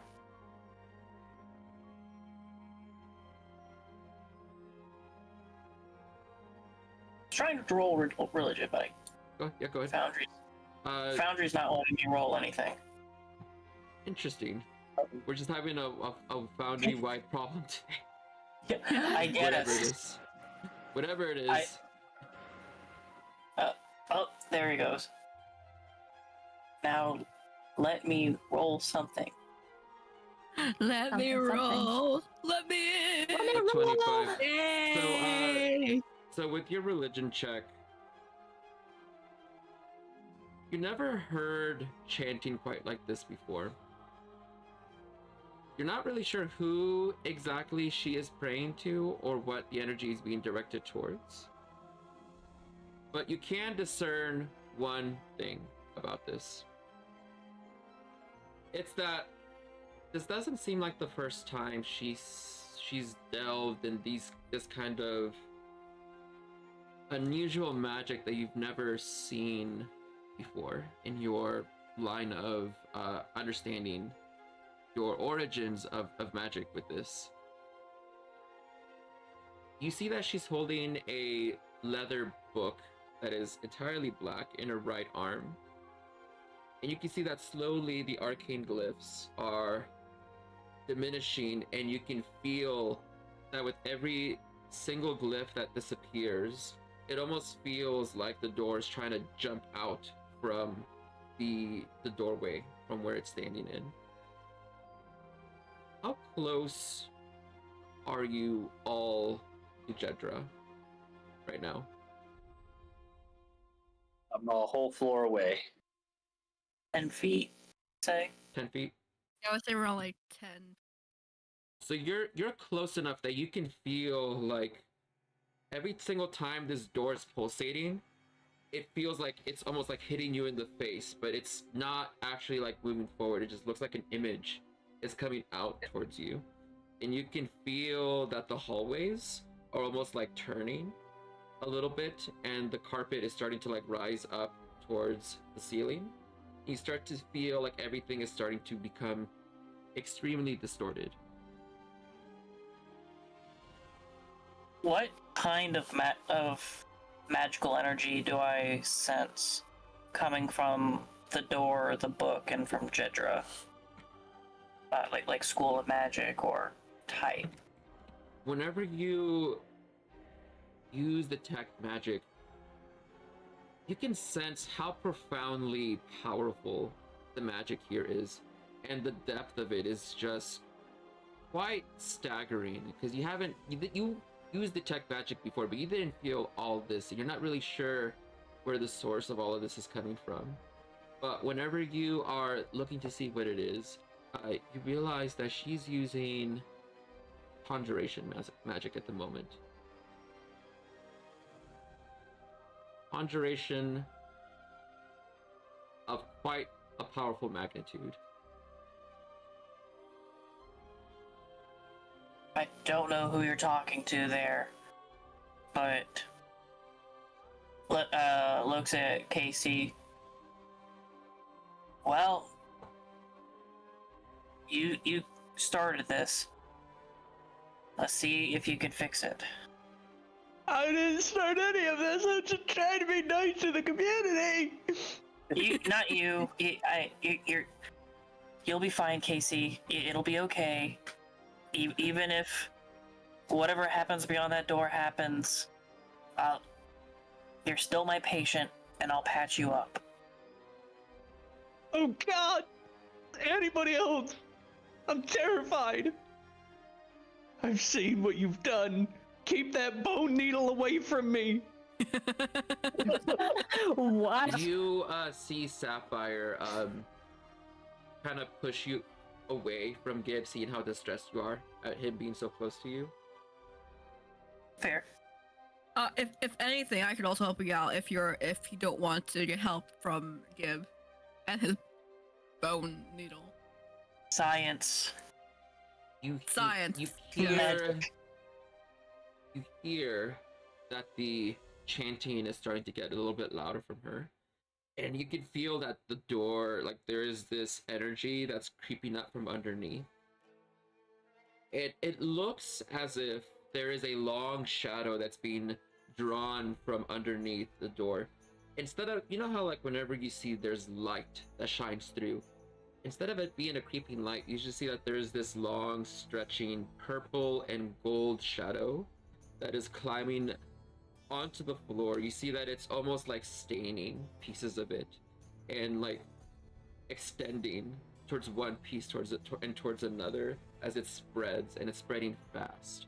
Jedra slowly turns around, and you see that she is chanting and pointing her hands towards Cassie, like "Habada-da, and you can feel Casey, that you are starting to feel a sense of vibration, almost like coming from within your body itself. And everyone else can see that Sapphire starts to like kind of like jiggle, almost like Jello does whenever you shake it, as Jedra is like pointing her hand towards Cassie and taking slow steps forward while holding onto this holding onto her holy symbol.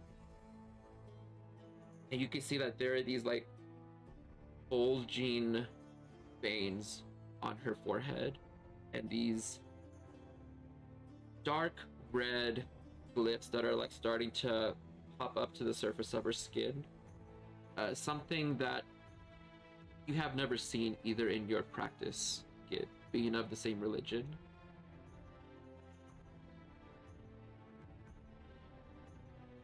Just still like Gibbs still observing through the black mirror of obsidian, half scrying, half watching intently, trying to see what bare eyes would miss.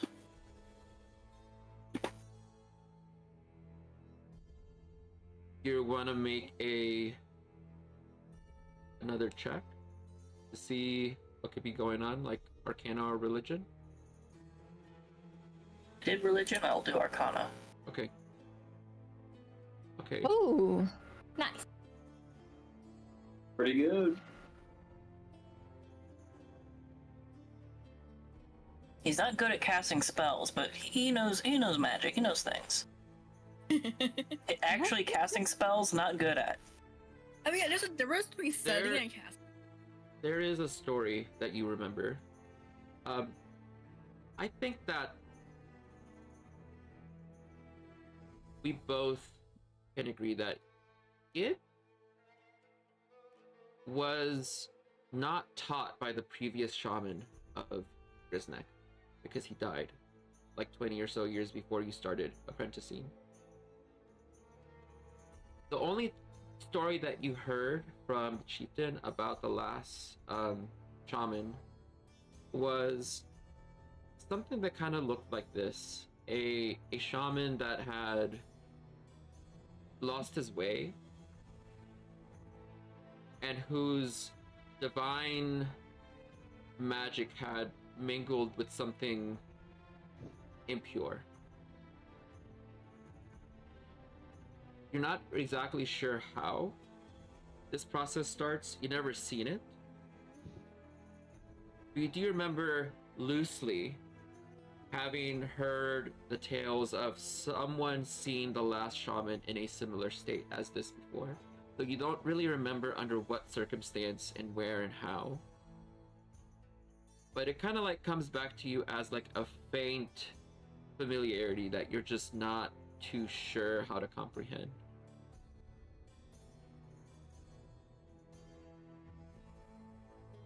She is still stretching towards Cassie, and Cassie, you can feel yourself almost like you're falling through water at the moment, and you can see that everyone else can see that the spreading of the tainted floor is coming towards it. It almost looks as if it's encapsulating around everyone until there's absolutely no light left in this hallway. I need everyone to make me a wisdom saving throw, please. Does that include us two downstairs? Yes, but for a different reason. Okay, I guess. Wisdom saving throw, okay. Might as well. Okay. Might as well. Oh, by the way, the saves are on the top right of the sheet. You might actually have proficiency bonuses that you might not. All right, I forgot about the saving throw. Oh no. You're good. It's okay. 7. Was I plus Give 5? Got 6 for Keshi. Okay. All right. So I am looking at it with more than just eyes. So I could see myself being more vulnerable. Oh yes. I have a 19. To describe I have a strong will. To describe the levity of downstairs with an 18 from Zakar and 21 from Lynx. Both of you are trying to do your best to just sit here in all of this discomfort. You're basically having a silent Cold War, like staring war with the other goblins. There's no words being said. It's uncomfortable. You continue to sit there. While we are sitting downstairs, Lynx will very uncertainly look around and write down everything he encountered so far, from the moment he met all the people that he met until this point. He will write down it in the journal. Okay. Oh, good. Yeah, and then Zakar will walk out with 2 plates of burnt alligator at this point as well, since I probably went and cooked it immediately. I was like, here, made this extra for Keshi as well. Yeah. Oh, thank you. You see Keshi reaching out, and there are these like little pincers that grab the plate. As you turn around, you hear a thunk. As you see that the alligators drops onto the floor, and you hear the chewing of porcelain. Oh my god. Be careful, Kishi. Rabbit? What was that? Is like you said he's eating the plate itself? Yes. The plate is being eaten, and the food has been tossed on the floor.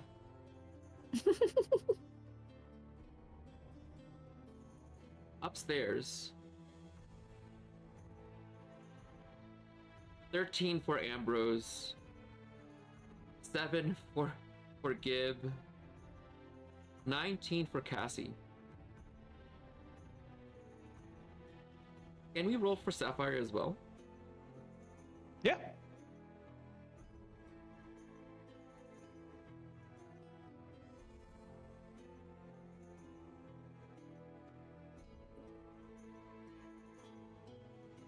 Two. Oh no, Sapphire. Ooh, 2. So, as Cassie sees everything turn dark around her, it's almost as if she's floating on the surface of a black lake. Nothing but water all around. You still can't move your legs. All you see is a giant golden moon that hangs way far in the distance, up high. It's a full golden moon that you are looking at. And Can I see anybody else? Make a perception check to see what you might sense.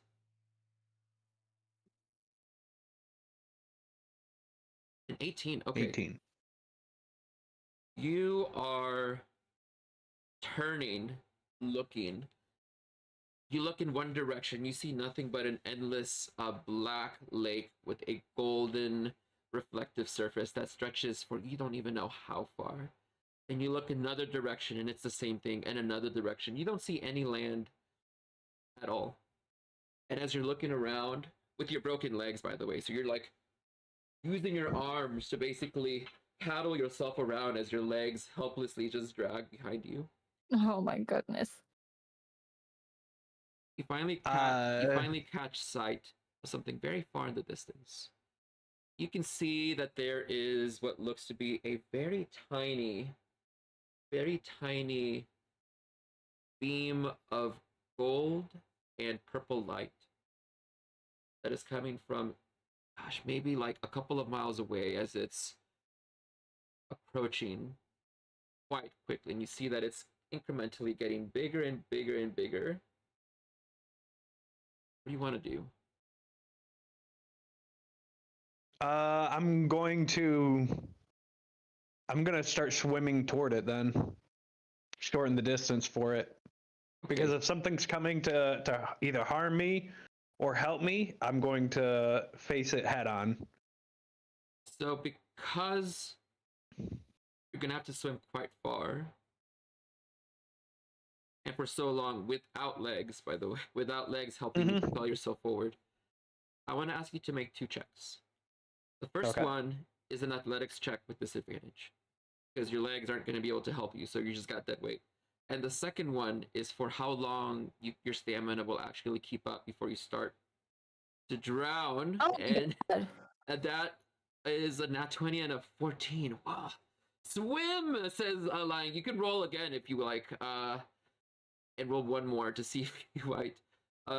You know what? Oh my goodness. You know, we'll take the nat 20 from this case. Yes! All right. Nat 20! You see that there is something up ahead, and you just get this connection with it. And I also want you to make a constitution check as well. Ooh.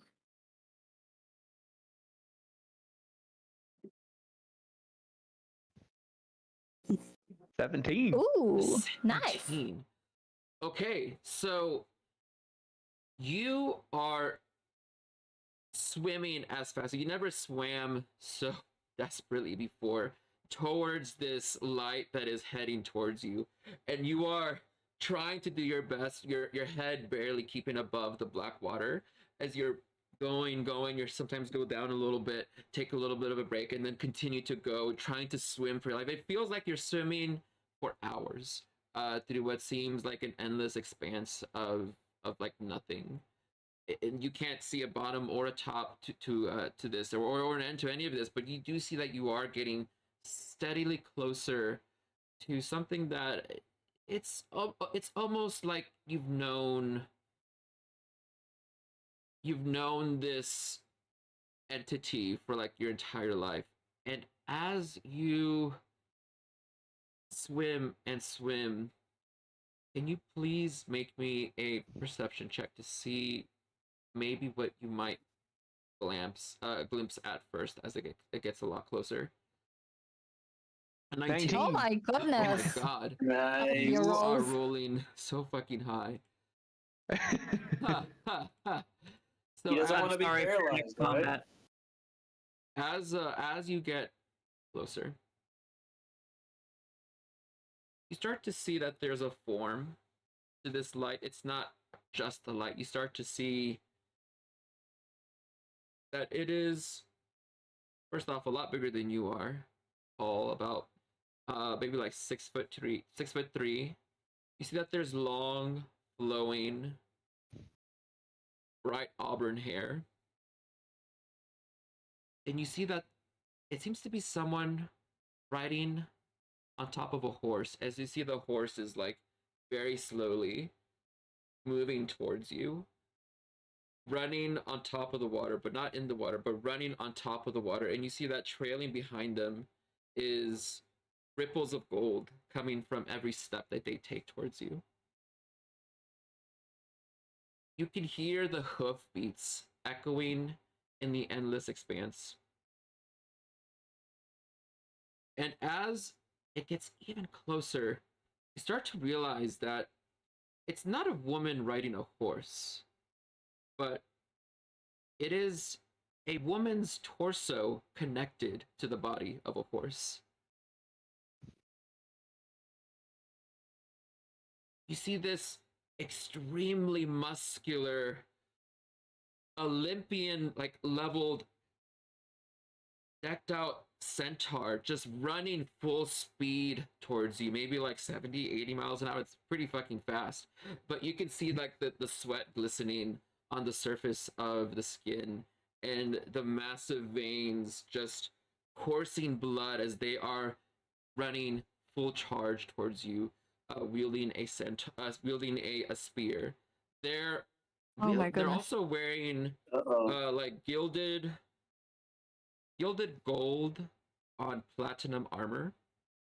They got a singular tiara that wraps around their hair, and their hair is this curly, black, beautiful curly shape that extends all, like down to about like their, well, where the horse part would be, right, with the centaur. And they have this very almost like Greek sort of characteristics, with the very sharp nose and the very chiseled like bony features of like cheeks and such.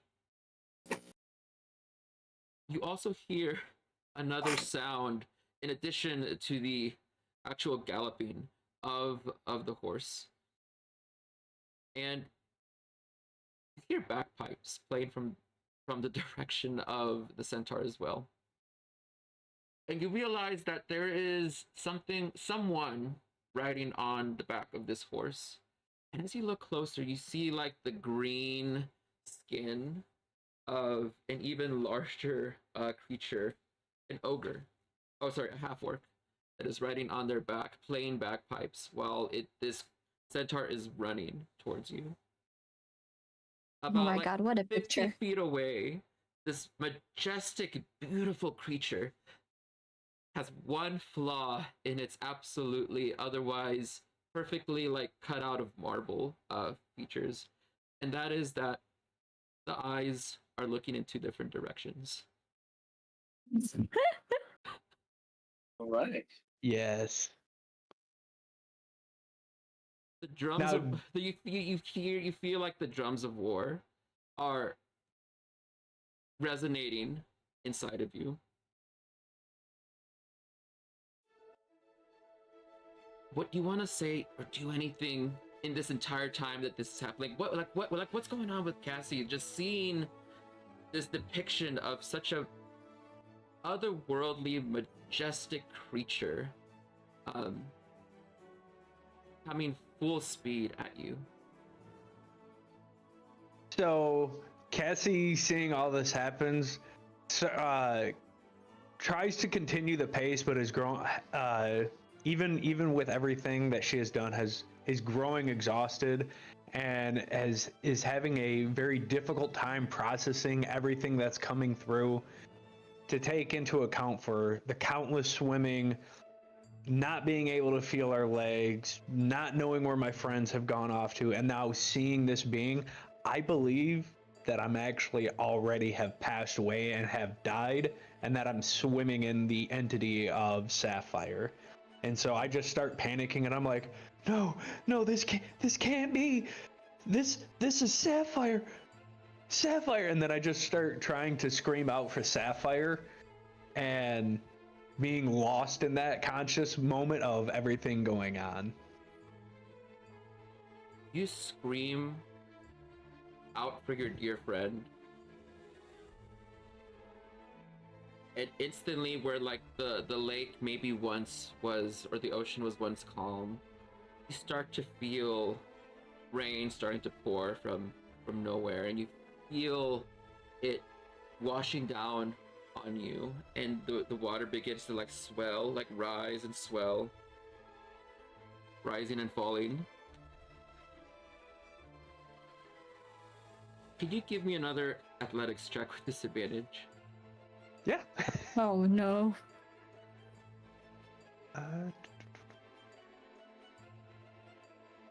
I'll be right back. I have something in my eyes. Yeah, I hope you get it out. 10. Oh my god, 10. You manage to ride past the first wave, barely, and you see that the wave rises high, right? So you lose track of the centaur, and then you like dip down. So you can see there the massive rise of the wave up high as you're like down here at the bottom of it, and as it begins to rise again, you're trying to keep up with it, and you just feel it crash over you as the wave and the force of the water entirely pushes you underneath, far underneath the surface. Interstellar moment. And all you can see is a distant golden light that's just fading away from you. And you're trying your best to get up out of the depths of the water. But you just feel yourself sinking, and sinking quite quickly.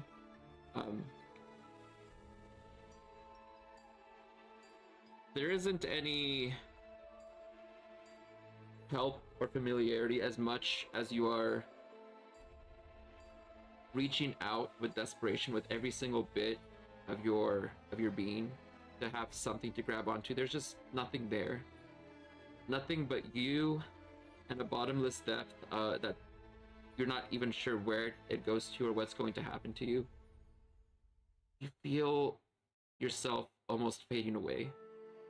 Like you're being dragged down into these depths. And Don't die, Cassie. Cassie.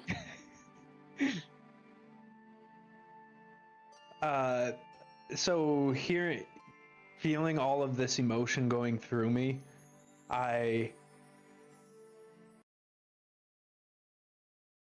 don't want to say depression sets in, but I become accepting of the fate of what is happening. Like I fight it for a little bit, and then I realize that this is being dead is a aspect of life, and so I acknowledge that that none of us are meant to live on forever, and that my time has come to an end, and I accept it.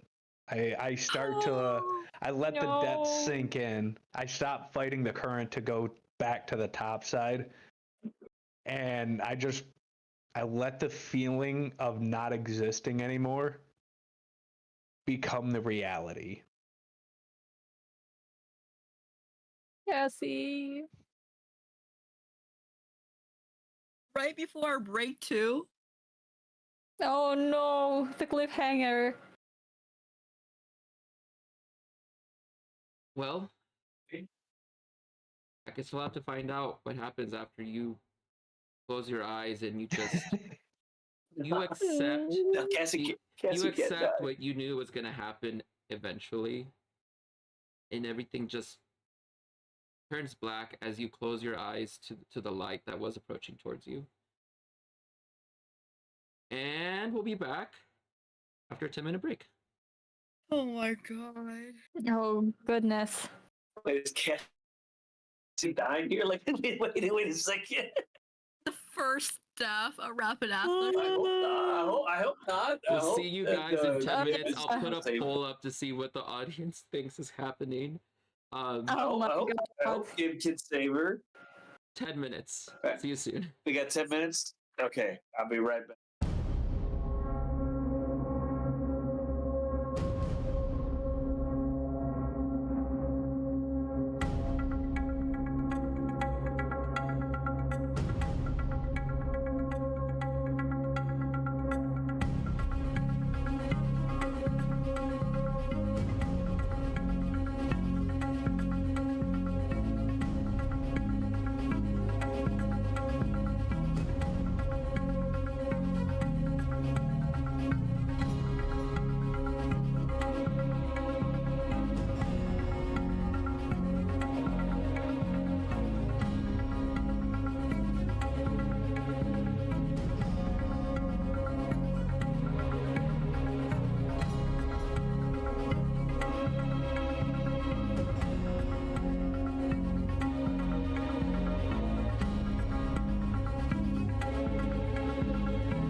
And we are back. So, let's see what people voted for on what we think will happen to Cassie, or what happened to Cassie. Is Cassie okay? Was the poll, and the poll result is, let's see, the results. Rest in peace, Cassie. 10 votes. What the fuck, chat? No, Cassie. Wow. They don't want Cassie to survive. We're not even gonna give Cassie a little bit of hope. 4 people said I hope so. 5 people said I'm not sure. Understandable. But the fact that so many of you just jumped off the deep end with wanting to kill off a character, Christ, what's wrong with you guys? No, I'm just kidding. My Welcome name to is Paladin. If Rappan this is your first Athuk. time watching us, this is Paladin's Archives, where we play D&D and like to have a lot of fun, mostly chaotic fun. But on Mondays, we play Rappan Athuk, which is a very dark adventure.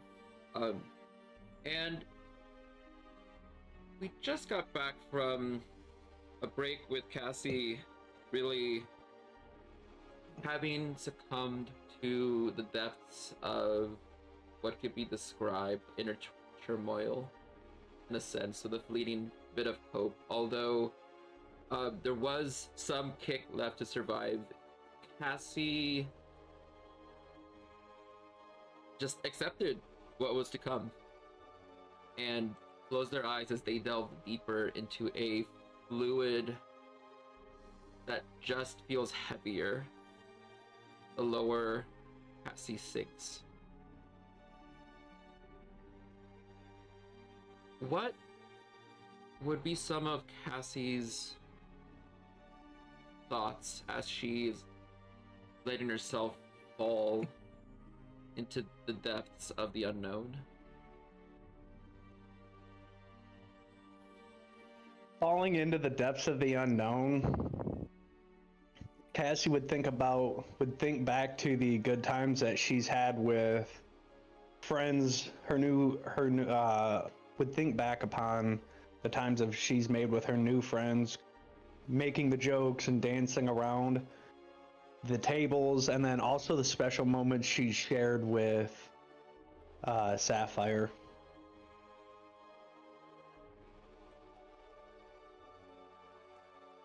I think that you can very clearly see the faces of the goblins cheering on with your jest, and I think we even ended that portion you dropping a giant pseudopod on a table, if memory serves right. It's almost like it happened yesterday, which it did. It's very clearly imprinted in your mind. And you know about, you can feel almost like a little bit of a sense of loss, because you had this great idea and managed to find one person that believed in you more than anything else to try and get it done.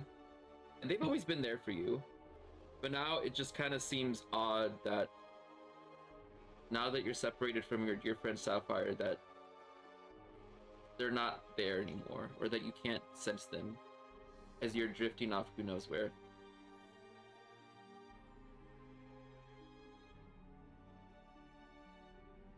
So as my time with Sapphire, I'm not necessarily hurt, but I'm understanding of why Sapphire's not here, because this isn't Sapphire's time. And it's okay that I'm journeying, that I'm taking this next step, and that I know that the only thing that I can do is wait for Sapphire to eventually and hopefully show up. Because these are dark days for Kendar. They are. When normally Kendar are happy, furious, annoying, childlike wonder. now it's like all of that is kind of like disappearing, and you're hoping, that this isn't going to be the end, and that something is going to pull you out of whatever this is, but it just feels like forever, and you just keep sinking, and you're still here. So you give in to acceptance, but then you find yourself that you're still underneath this depth. You open your eyes and you could see that there's a golden light that's like radiating down from above you through the water. It's just standing there, like a distant glimmer of what you could have. But the only thing stopping you from where you're at right now, like at your lowest depth that you're at, and it could still get much lower, is you trying to persevere past like the pain in your lungs as you're holding your breath, and trying to drag that dead weight that's holding you down.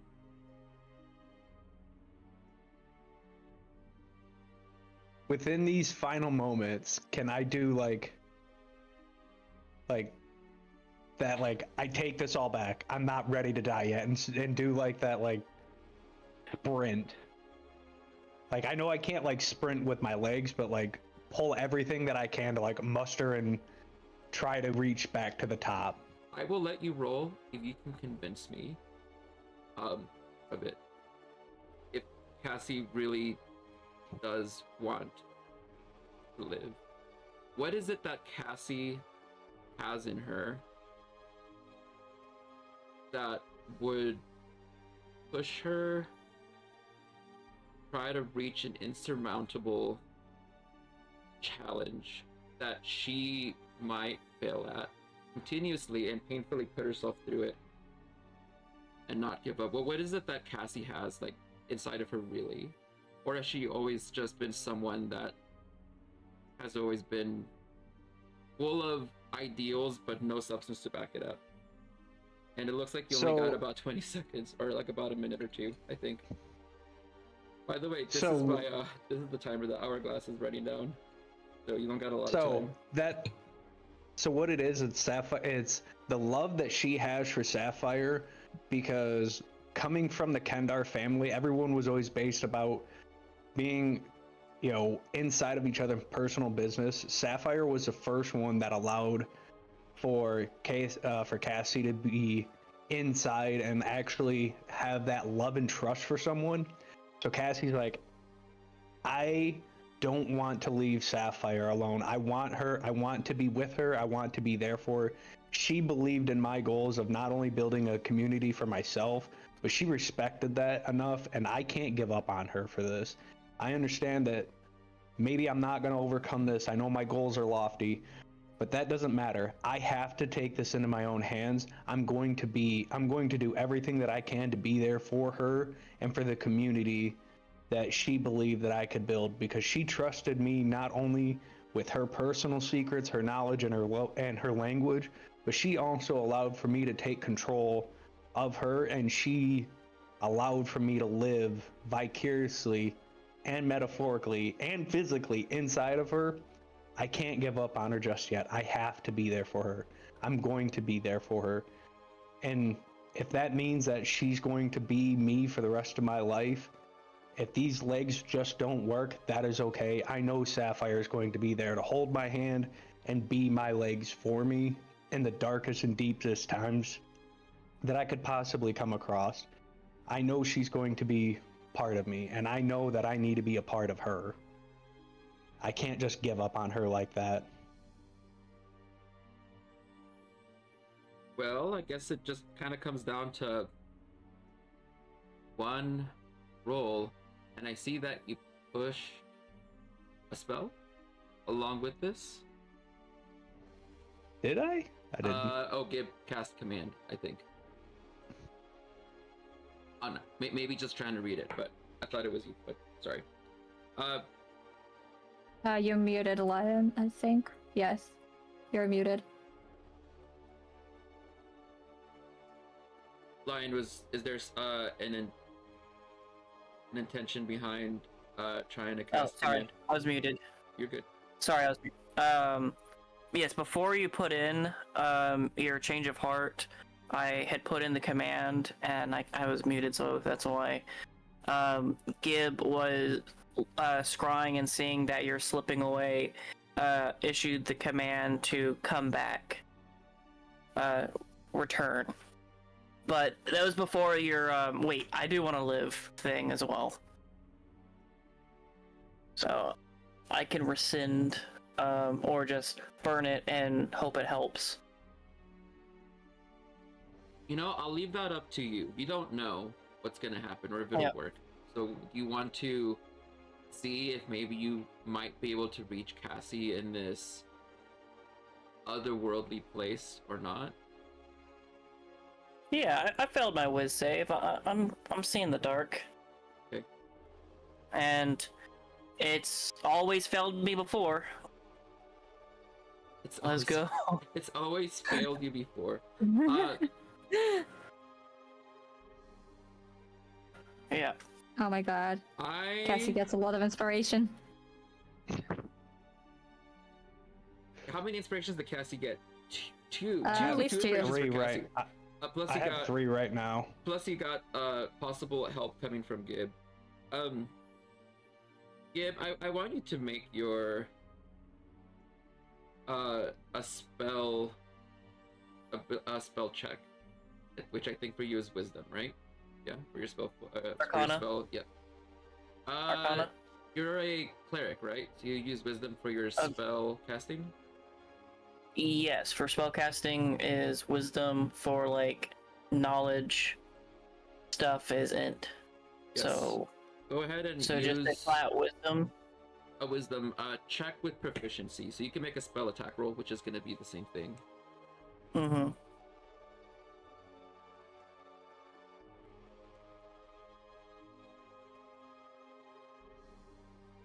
Ooh. a Oh 19. god. Okay.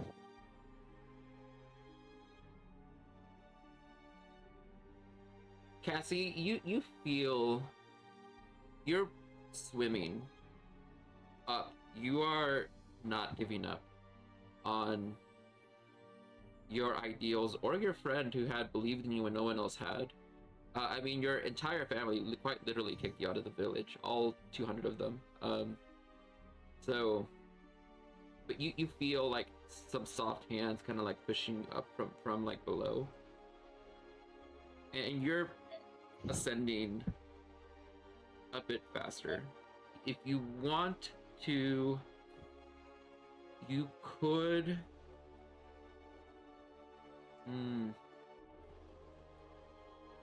I want you to make a wisdom check as well, Cassie. But you get this with advantage and with proficiency. Oh. Yeah. So it will be a 21 for you.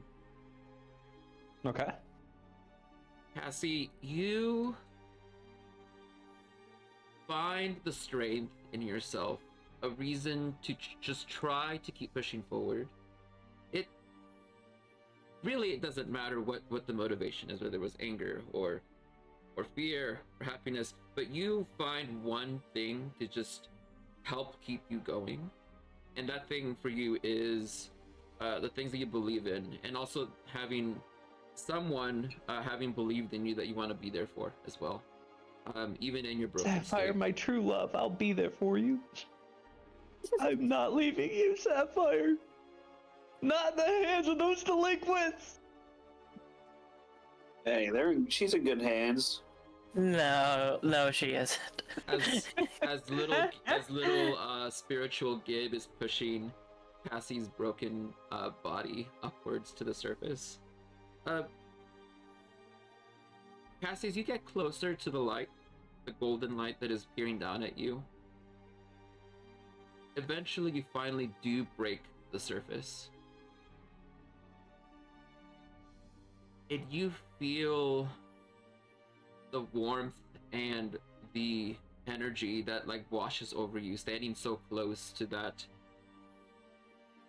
majestic centaur that had been running towards you. They are a lot more everything than you had thought. I will reveal the image here so that way people can see it, what it is that you had been kind of moving towards. Ooh. My rescuer. Wow.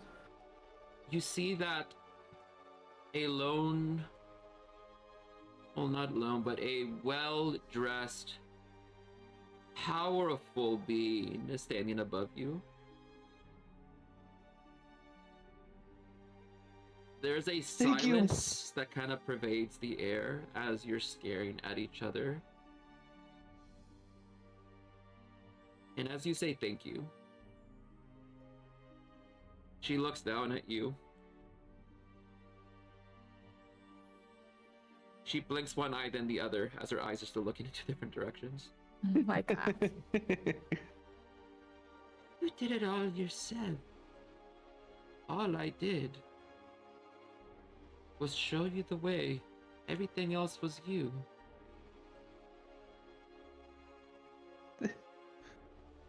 You really think so? I thank you. What? I don't fully think that it was you. After all, there is someone else among you, and you see that her left eye just moves ever so slightly, but the right eye doesn't move as she's looking behind you with the left one. Can I like wait around and turn and see who this other person is? Yeah, make a perception check.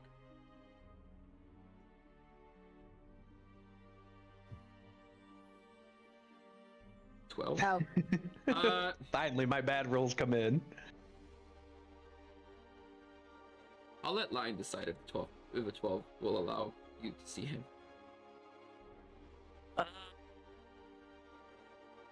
I would say just the silhouette of a goblin, or the silhouette of another small folk. A dark silhouette. Like the water itself has hands.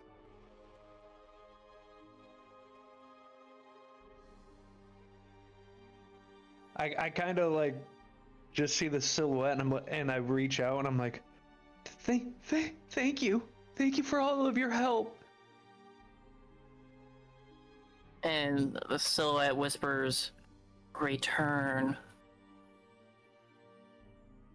I look back to the like lazy-eyed centaur and I'm like, do you know where I'm at or how I return back to my home? Well, of course I do. I came all this way just for you, after all. For little old me? Why is that? My legs don't seem to work anymore. Well, that's why I'm here. I got plenty of legs. 4 of them, in fact. 1, 2, 3, 4. She counts her left foot twice. Wait a second. How do you tend to fix my legs?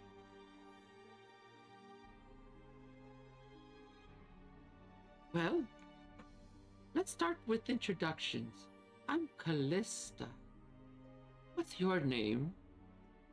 I like extend my hand up to like try to shake her hand and I'm like, my name's Casey.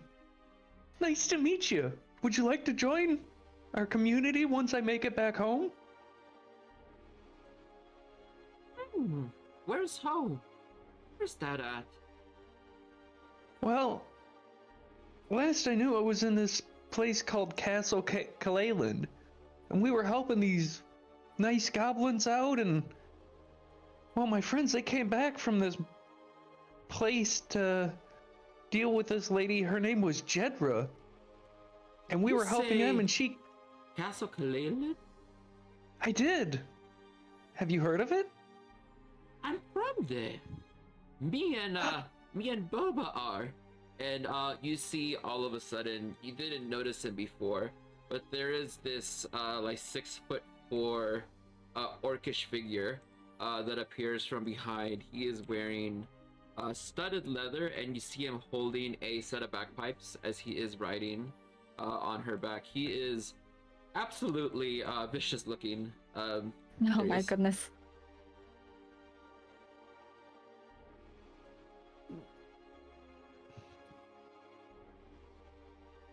He waves at you, Cassie. He says, "Hello."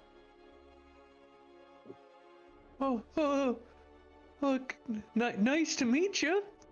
Oh, I would shake your hand, but I can't stand too well. Nonsense, says Callista. You see, as she like reaches down with her arms, she picks you up by the hands and like tries to stand you up on your feet. She lets you go, and you just like instantly fall under the water. Again. Splash. Splash. There is some very quick like struggling before the hands pick you up and goes, "Oops, sorry. Oh yes, you really did mess up your legs quite a bit, didn't you?" I did. This person in our community, her name is Jedra. She gave me too strong of a hug. Nope. And she has now hurt me. This isn't a physical wound. I can see that this is not physical at all. It's something within you that's broken. And me broken? Hmm. Oh. Well, I mean, I've never been perfect, but I sure do put on that perfect smile for everybody. You know, that you do. That you do. Have you ever thought maybe that you really like protecting others and family, right? I get that feeling. Oh, absolutely, but that's because everyone's family. Well, I'm sure I even know your family. I'm sure you and I were related. Actually, we just don't know how yet. I think what you lack, Cassie, is not spirit. You lack sight. Hold on. Gotta hold it together at that one. Sorry. You lack sight. Insight. Foresight? Hindsight? Looks at Boba. Boba shrugs. Anyways, I think that there's a lot of potential in you, Cassie. A vision is only a vision until you know how to get from point A to point B. And let me tell you, I didn't get here just by wanting it or seeing my way here. I had to get here with my own 4 feet. But I have no feet now.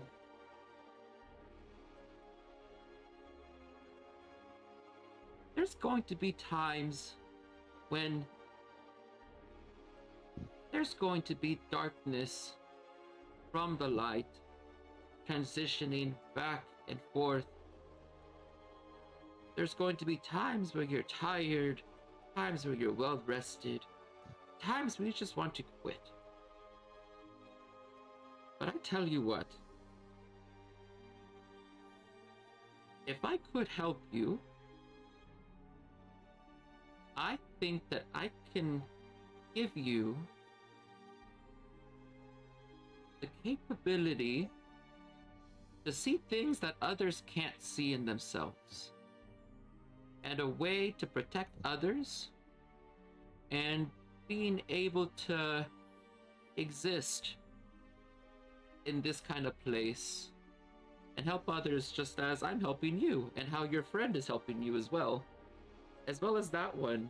And you see a faint figure of Ambrose swimming in the water as well.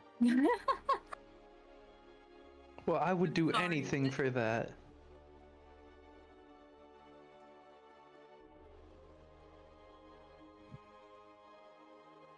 How badly do you want to see your goals through? Well, my main goals are building a community so that way everybody doesn't have to have any more issues amongst each other. We can all help and assist in our different ways. I would do And- anything to see these goals come true, and I would work to my last breath for it. And what are you willing to sacrifice to achieve those goals?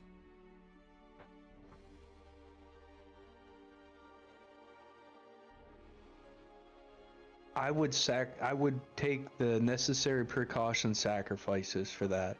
But if it meant giving up Sapphire, absolutely not. This is for me and Sapphire to be together, not to be split and divided.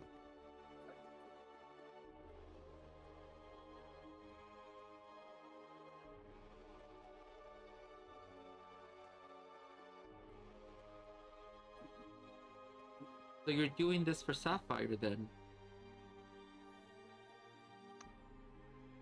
Sapphire is a part of this, yes. And if she were to stop because she couldn't,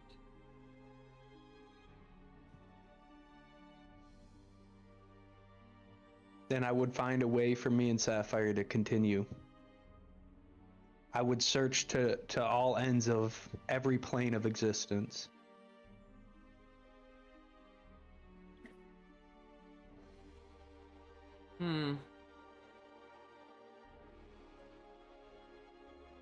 I think that you have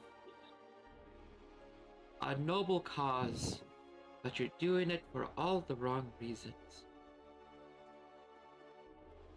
I want to help you see your flaws better. I can help you. Absolutely. I know I'm flawed. I know I'm not perfect. You know where we're at right now. I feel like I'm in judgment.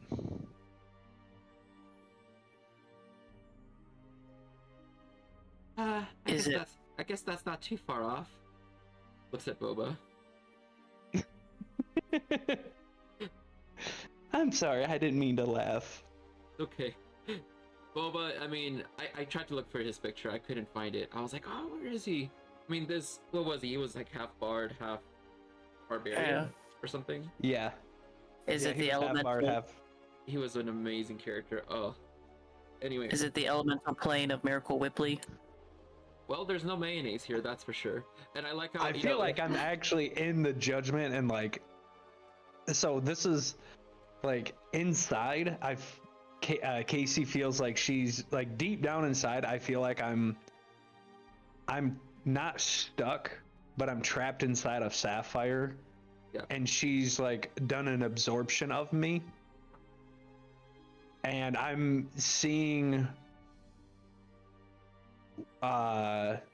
without like we're like telepathically speaking to one another without saying that we're speaking to one another. Right. Well, I tell you what, Cassie. I've led a wonderful life. We fought in wars, in far-off countries. We led armies against armies. I was shot out of a cannonball with a cannon with Boba on my back. We fought titans and things that you would never really want to run into. And the irony of it all is that we don't really belong here. I feel like none of us belong here. No, we don't. but you don't know what that means quite yet. Maybe one day you'll understand. But I think that my poor hooves are tired of running. And I think that you're the one being in this whole ocean of endless nothing, really, that I could probably give what I have left to. Maybe then I could finally find my way home. We can find our way back home. And she holds Boba's hand.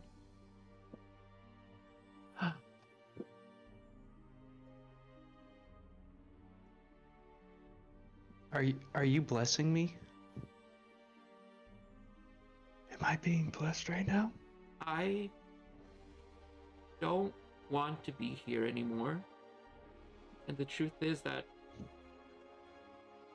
we both give up. But maybe in you we can find our way back to where we're from. And hopefully you can find a way out where we couldn't.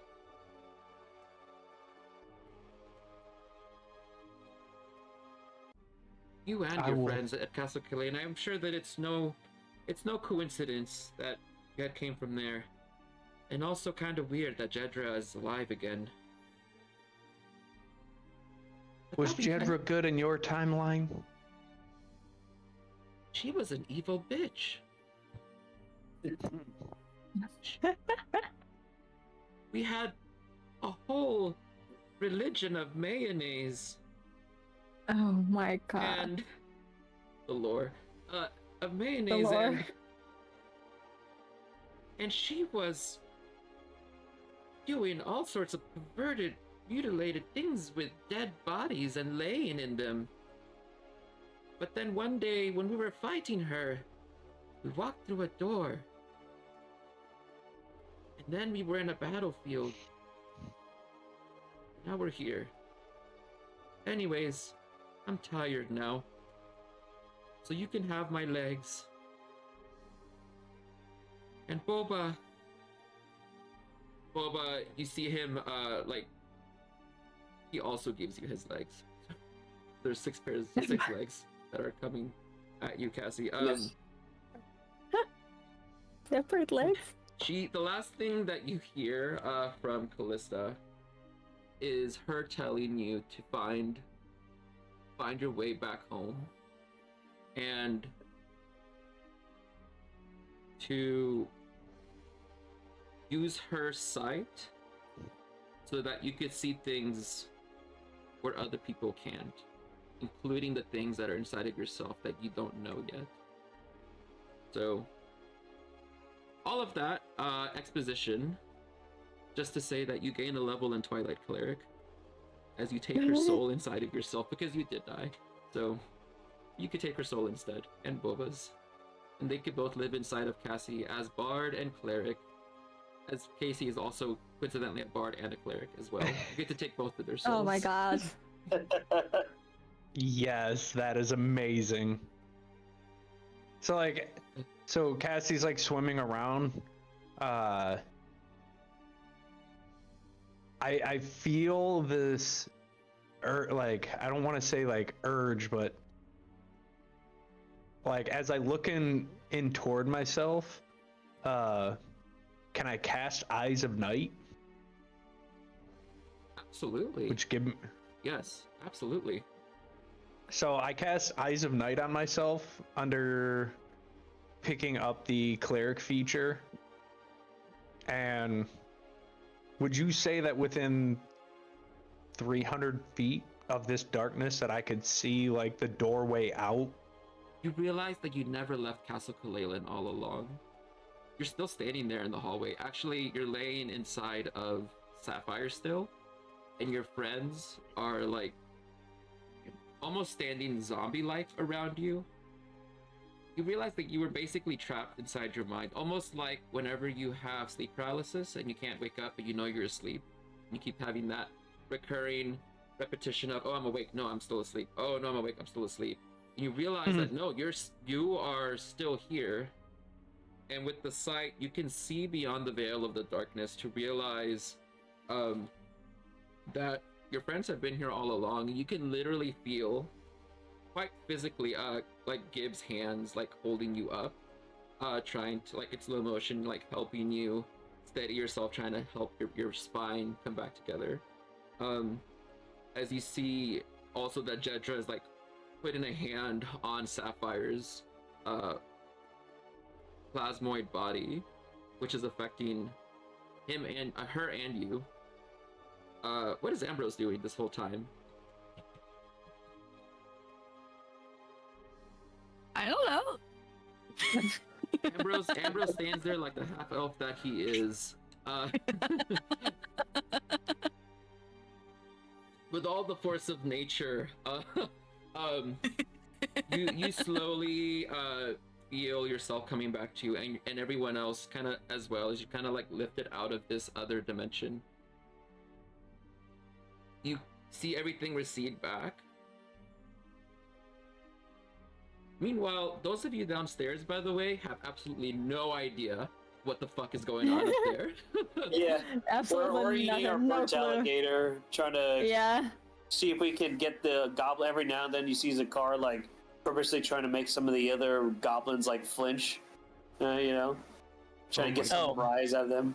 I thought you were gonna give them food. No, you're trying to give them a heart attack. Oh, I'm kidding. They didn't want food. I was good. I asked them, but they didn't want anything. Is this an intimidation? Or roll an intimidation to see how that goes? Sure.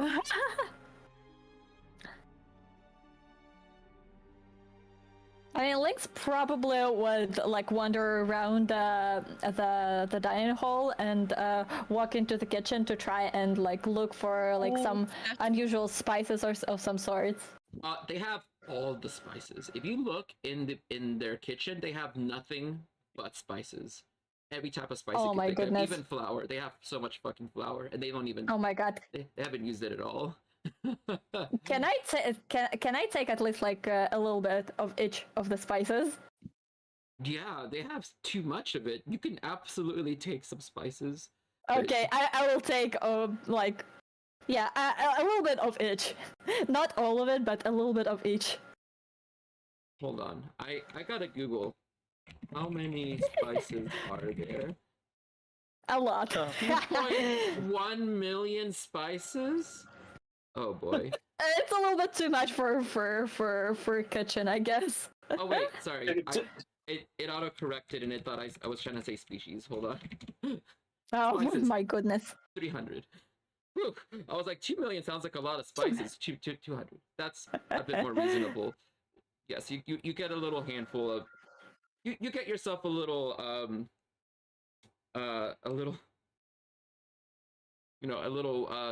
what's it called? Like a gift bag of spices for yourself. Nice. I will start in my donkey saddlebags. Okay, you do. Meanwhile, upstairs, just to kind of bring us all back from this other dimension, everything is kind of like reversing it back, right? Like the corruption is leeching away, and you're all left here, right where Cassie and Sapphire were. Realize that Cassie looks much better. Her spine is not bent 90 degrees anymore. Oh god. She's standing upright. And I'm gonna give Gavin a choice here on what to do with Sapphire. Do you want to wear Sapphire as a permanent like protection that's over your body? Or do you want Sapphire to assist you more in another way that you might imagine instead? Oh Sapphire's dead. man, So Sapphire's dead. Sapphire. yes, Sapphire is dead. No, Sapphire. No. But you get to choose how you want their body to join with yours. They're Sapphire dead, is but they're inside of you, kind of dead. Sapphire is going to be with me permanently. So am I going to lose Sapphire if I do not wear her permanently? You could choose how you want this relationship to be, but you can only choose one form.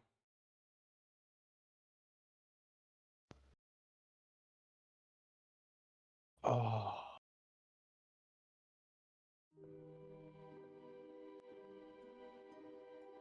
To be I given two will souls, you need two bodies. So you are. Yeah. Oh my god. Where to me a forehead like with Kirke? Oh my god, the Sapphire forehead. is going to be. I'm not going to wear Sapphire permanently because that would be. I feel like that would be like Cassie would feel that would be disrespectful. You were riding inside of Yes. Sapphire this whole time, but now it's a problem. I'm just kidding. I'm sorry. Oh Yeah, yes, sorry. now It was it's a problem consent. because Sapphire doesn't have a say in it. I can see that. Yeah. So, with me coming out of this and seeing that Sapphire is no longer alive, oh, this is gonna take a dark turn. Actually, I don't feel that's fair. Let me do a dice roll real quick. Wait, hydrate, don't nitrate? What are you saying, Hydrate, Grace? don't- The chaos characters have merged into one. Also, thank you for the stretch, Traveler. Okay, Oh, I spammed that before. I did it before Sapphire decided to be dead. So like, stop insulting me, Lion. Excuse me. All of a sudden. Sapphire So decided you're to gonna be dead? roll dice, Gavin, for So for Sapphire? I'm gonna Or- roll. So I'm going to roll whether I become like on the quest to find out who took Sapphire from me. If I become hateful in that quest, or if I stay positive. Because coming back to life, I see that the one that was my love for is now dead and I'm alive. Do I know why she's dead? Because me right now, I'm blaming all of this on Jedra. Everything is on Jedra. I don't think there's anything you could roll to give you a definitive answer right now. So can I? Right, but so I'm thinking like, do I blame Jedra for Sapphire dying, or do I just accept it and like be happy? Do I continue to stay happy? You want to lead this up to a dice roll, or do you want to play it out? Well, first I need to find out if I'm going to wear Sapphire or not. Okay. So one will be wear Sapphire.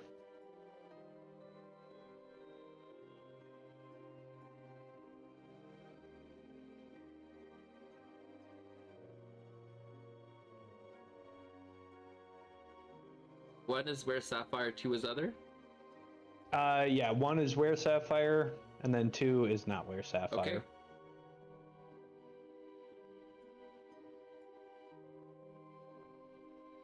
Oh, what is it? I will be, okay, I will be wearing Sapphire, I guess. Your skin is entirely encased in ooze. You are able to manipulate it to move, like kind of like if Sapphire was the one doing it, but you can't actually take Sapphire off of you. You can only move the ooze around.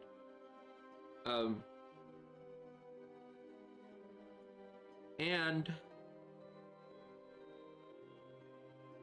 the problem here lies in that sapphire is more than just on your skin. They are quite literally inside of you, in your lungs, and all throughout. You are intaking and outputting oxygen through Sapphire's plasmoid ooze. It feels weird. So it feels weird. It feels like it feels uncomfortable, but you get used to it quite quickly.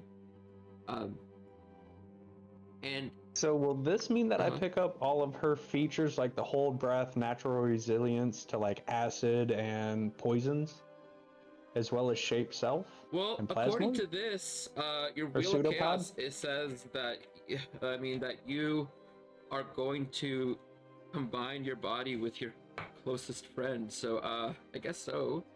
Oh my god. Okay, I will find out how to add all these features. We'll Didn't figure even out have to we'll figure out a fusion way. up. You Yeah. literally just like Dragon Ball Z fusioned with your best friend forever, and they died because you. Yeah. Oh no.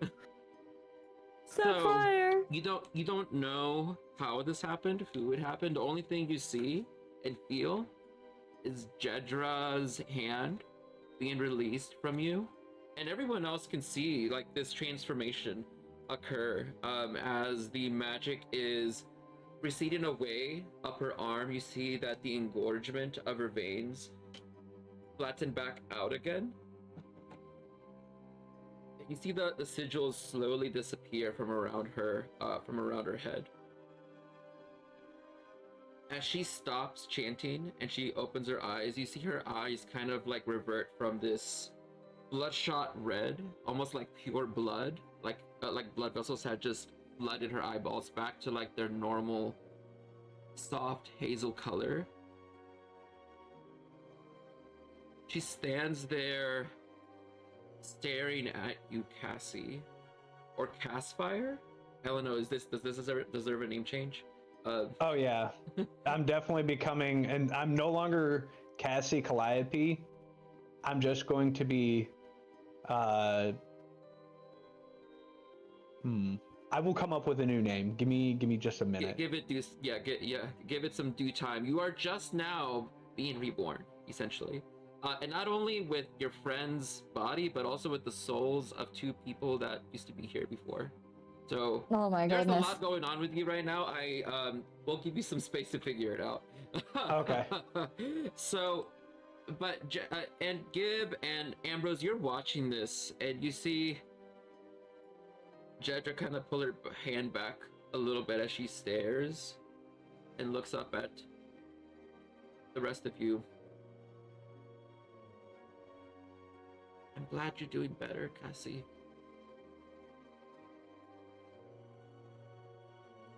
I'm sorry I broke your back. Gib puts together what happened to Sapphire. Wait a minute. Kiss fire. Yeah, because like we're all seeing like this transformation. Oh, absolutely. Right. Yeah, you're seeing this transformation occur. I mean, you were there in the ether, right, as well? So you saw what happened. You heard faintly what was happening in this otherworldly place, wherever it was.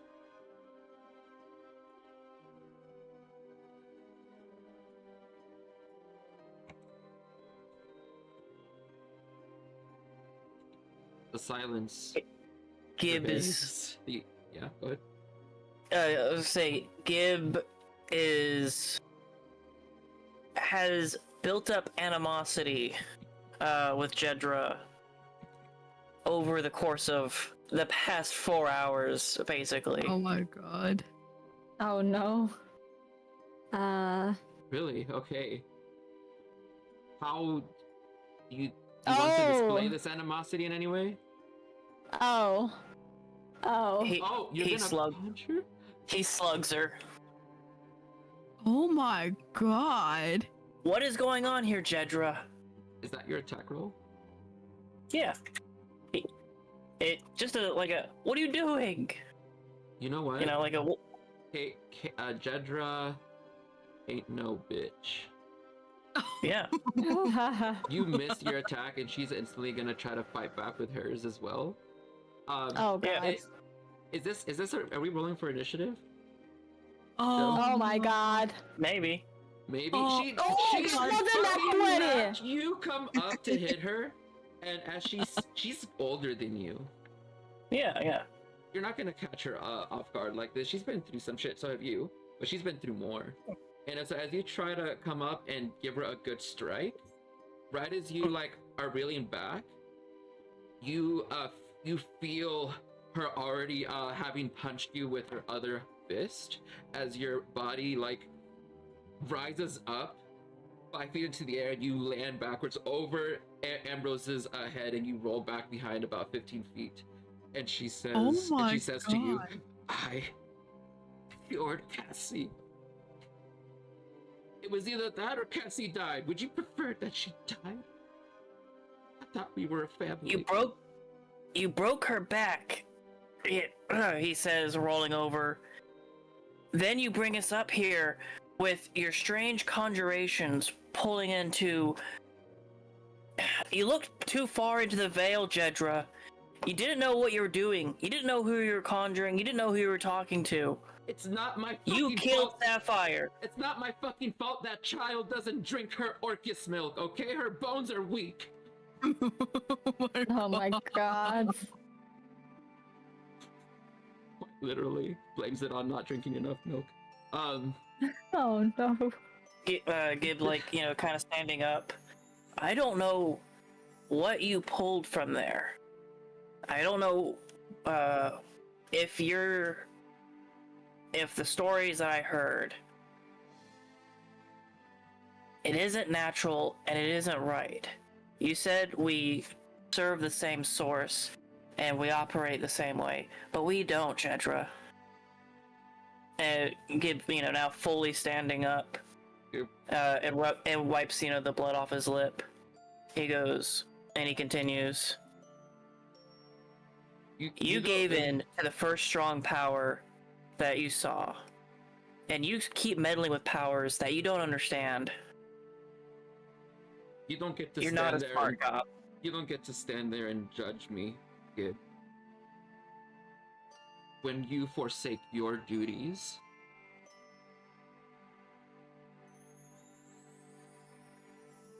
Who got you out of your Gala's hut? Who gave the rest of the goblins of Castle Clayland another shot? Who left Grisneck in peace? you didn't leave Grisneck in peace. You left it when it needed you most. They had no one to look into the future. Hundreds of goblins died in that fight because you fucking left them. That's on you. They were done listening to me. They didn't want to fight it. You know that there's things out there that are worse. Things out there that are worse. But he feels his stomach. The devil you know, or the devil you don't. I use this power for good. Others use it, and they're glorified. I use it to save someone, and you see me as a monster. You caused the problem, and you killed someone to try to fix it.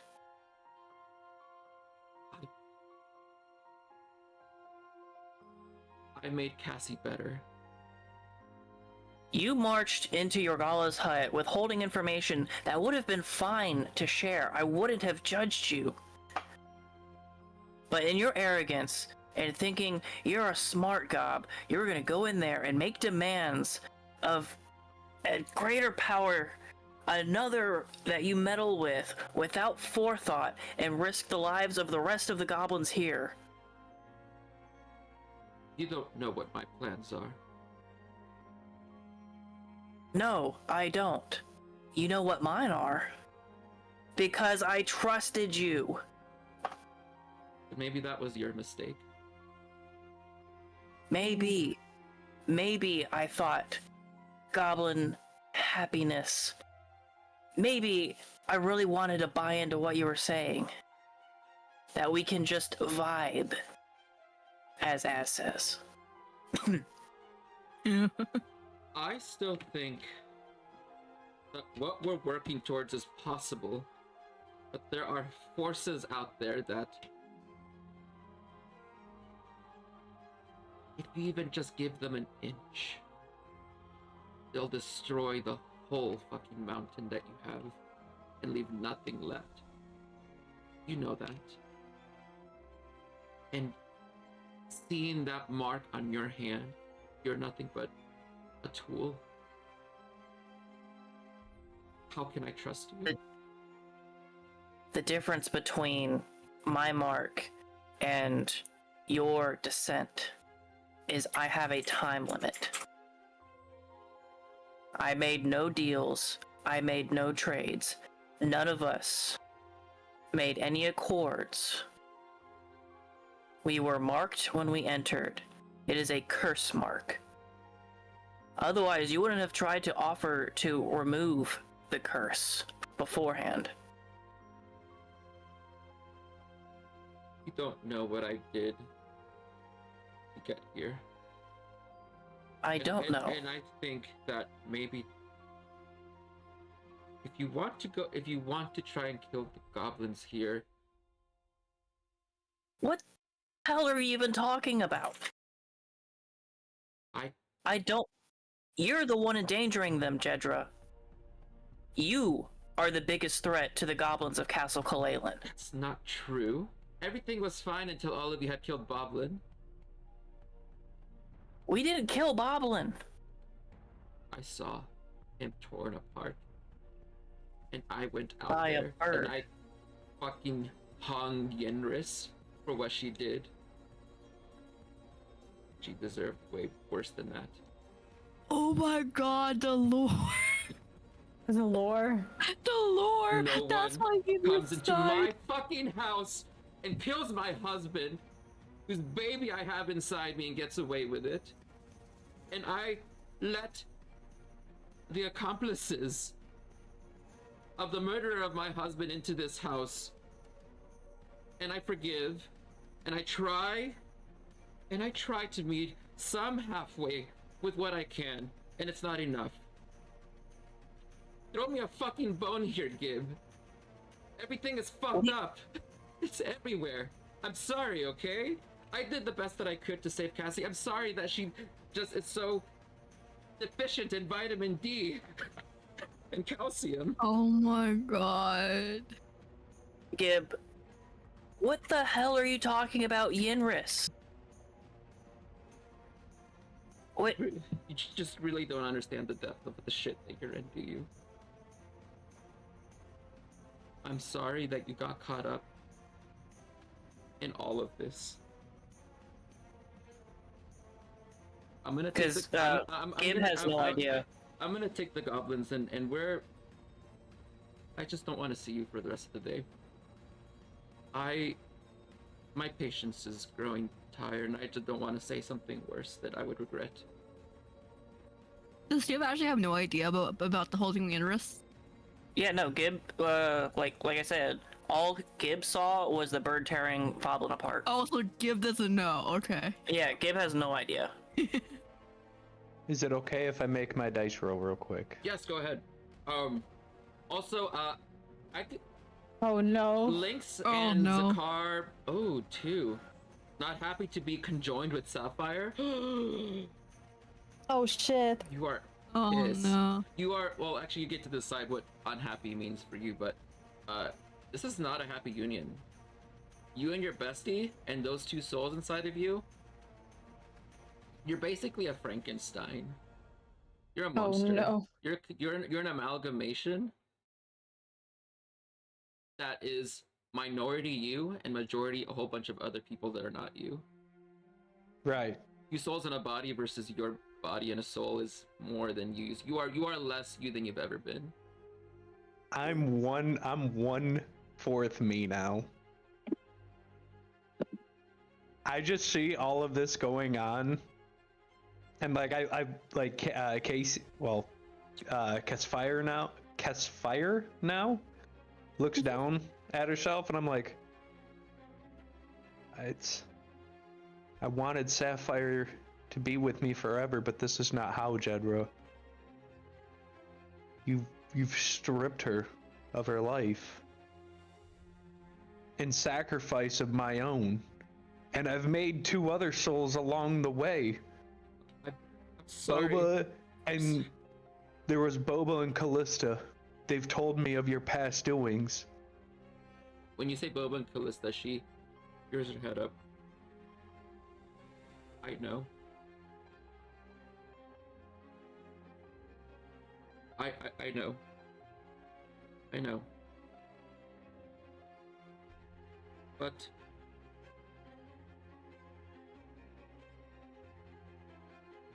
I think this is better. We're not dead. And Funny how you say you think. I'm glad that Boba and Callista found their way back, finally, home.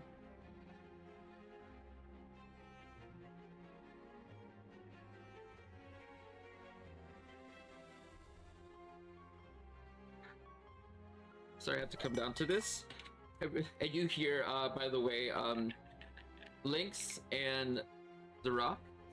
Wait. Zakar. Zakar. Lynx, you hear a milk bottle from out of fucking nowhere. Like, Oh my god. and you hear all of this yelling. You can hear the exact. They're so fucking loud. Then the floors are so thin. In fact, there's like a part of the ceiling that has a hole in it, so you can hear the yelling that's going on up there at the moment. Yeah, Oh my god. when I hear the thud of Gib like hit the floor and even more yelling, I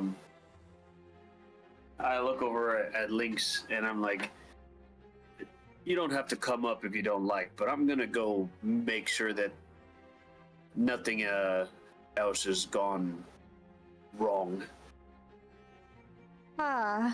Well, since we are working together, at least for now, I guess I could go up with you. Well, I would appreciate the company. As I make my way upstairs.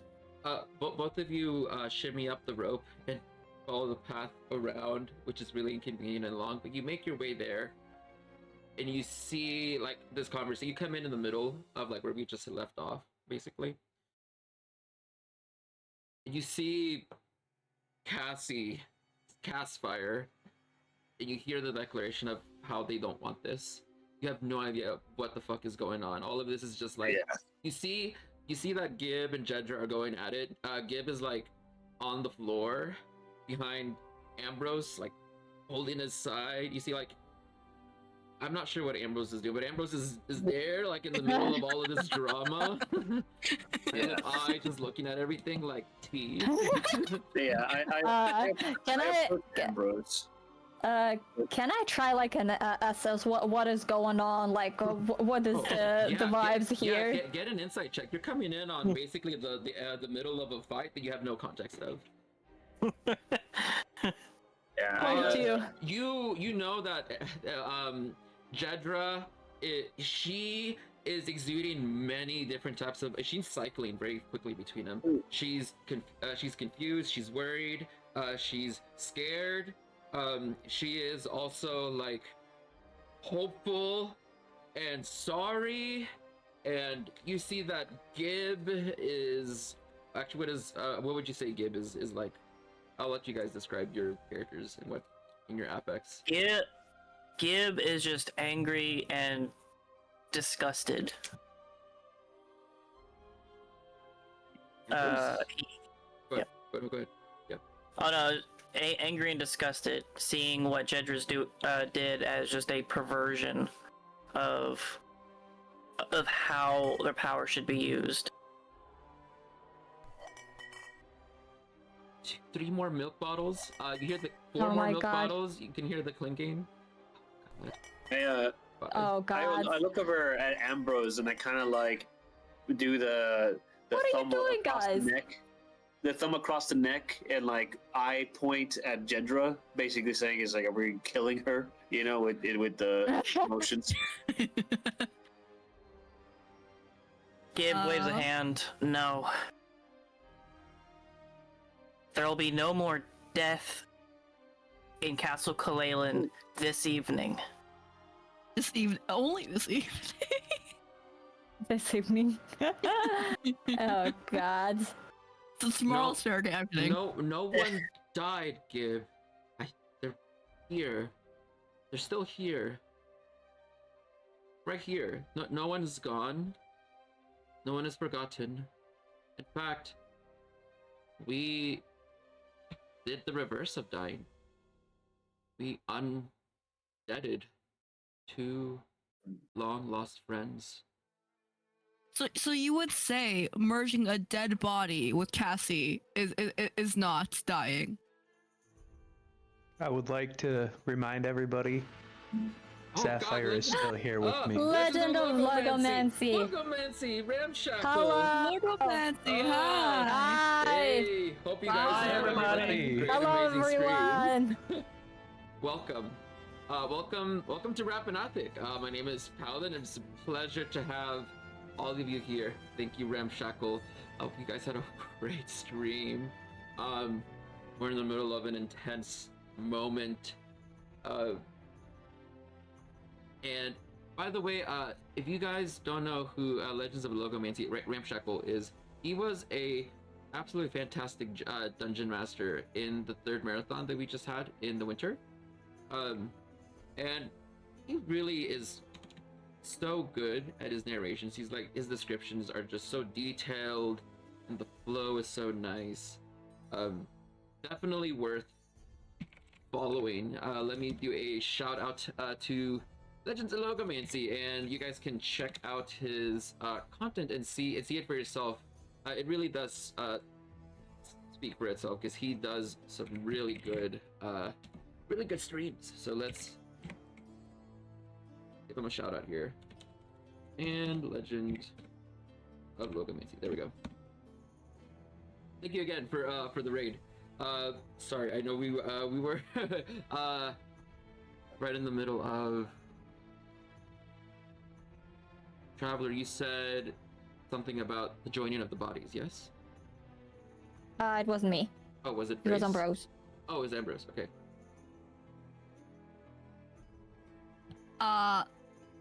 English 1000. English 1000.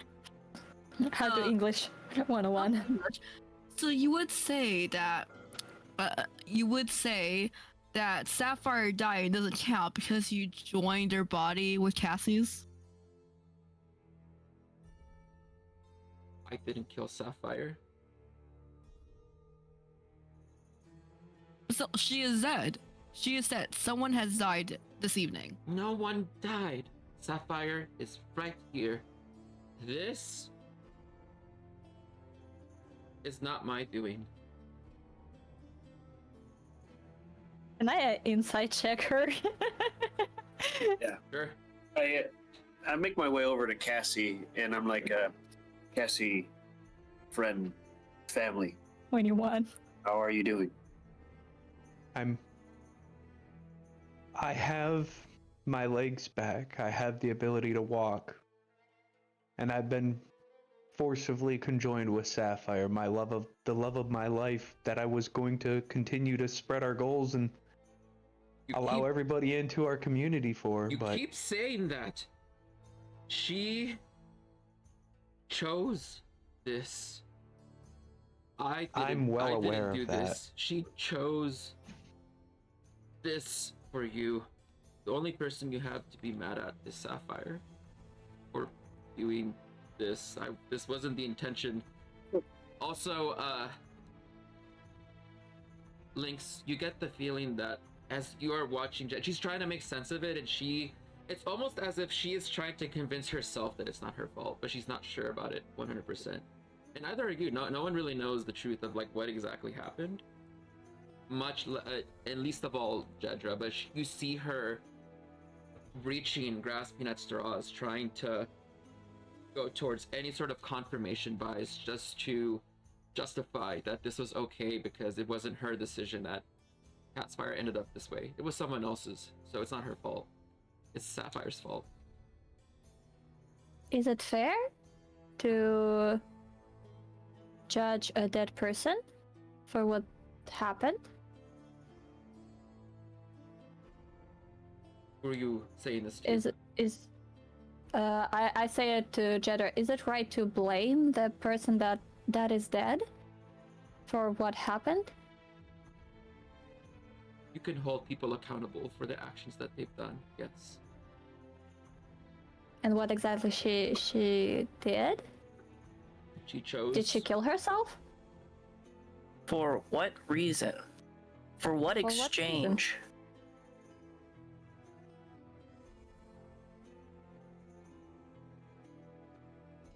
My team. Think, Jedra. I wish you the best. is- I will be stepping away. This can't be undone. I did what I knew what to do to save Cassie before she passed. But you know what, Gib? Maybe you'll realize in time that what I did was the better option compared to the alternative of what would have happened to Cassie.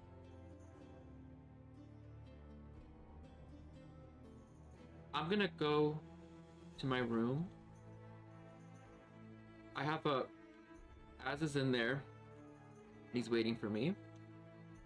I bid you guys good night.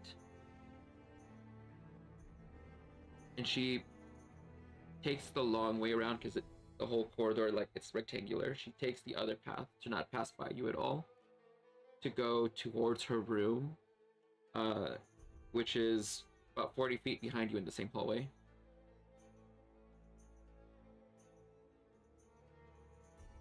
You guys want to say or do anything else before she entirely leaves out of sight? No, I just want to make sure that Cassie is okay, basically. I am Cassie. You look over to Cass Fire, Yeah. and I'm being very stoic in the moment, not to cry. I'm holding in everything to keep me sound and stable. You see that I am physically not in a right state of mind, and I pull out. I have like this little book, and inside of that book, I have. You can clearly see that I'm looking through my spell book and making contemplations on what decisions I feel like I need to make right now. And with everything giving in me right now, I kind of just like look around, and I'm going to be making my way down to our sleeping quarters where they are. Like, I am not happy. Like, I'm not happy in any form of way, and I'm flipping through my spells. Yeah, I'll follow you about halfway to where the rope is, and before I let you go down the rope, I'm like, would you like to be by yourself, or would you prefer company? I wouldn't mind the company. All right then. Let me go down first, and then you can just hop down, and I'll catch you. Thank you. Oh. Aww. This is a very confusing time and feeling. The fusioning of your body and Sapphire's was instant, but the longer, probably more painful part of this is going to be the slow integration of Cassie's soul combining with the other ones to form a new soul. So while you stand there crying, you also start to feel conflicted feelings that don't belong to you. You begin to feel Callista's um Callista's hope and stupid happiness, and Boba's Of stupid happiness. stupid centaur's happiness. You also feel Boba's like stoic sense of, I'm gonna just go forward, and no matter what happens, I'm just gonna deal with it as it goes.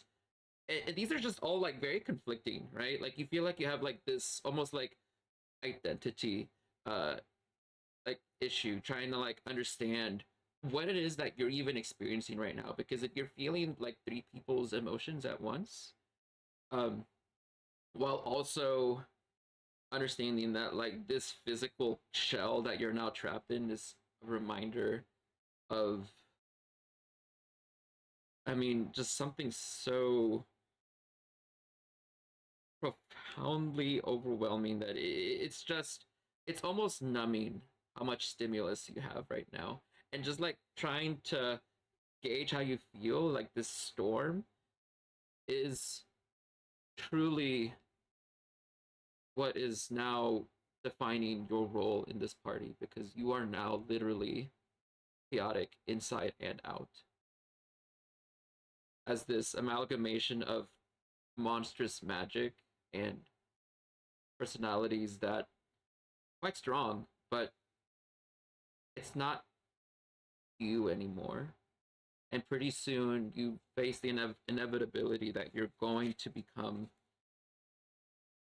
this weird mix of people that will all become one different personality in the end, as Callista, Bova, and Cassie are all three gonna become something else at some point. When? That'll be up to you. For now, though, you lay there crying, genuinely feeling what might possibly be the last time that Cassie will actually be feeling her own sadness and not someone else's. So it's, Oh, you essentially are dying, but not because your soul is gone, but because what made Cassie Cassie is not going to be there for much longer. So this is going to be your last night as Cassie, being segregated from everything else before the conjoining of the souls happened by morning. And I think that you know this, that this is a slow, painful death of you. Your hopes and your dreams are going to merge with some others, and what change and what will come after is terrible, because you wanted the best, and someone didn't necessarily rob it from you.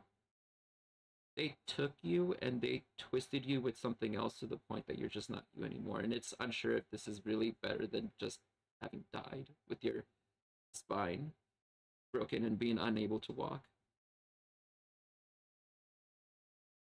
I think that's the true horror in all of this. It's unsure what would have been better, really. right.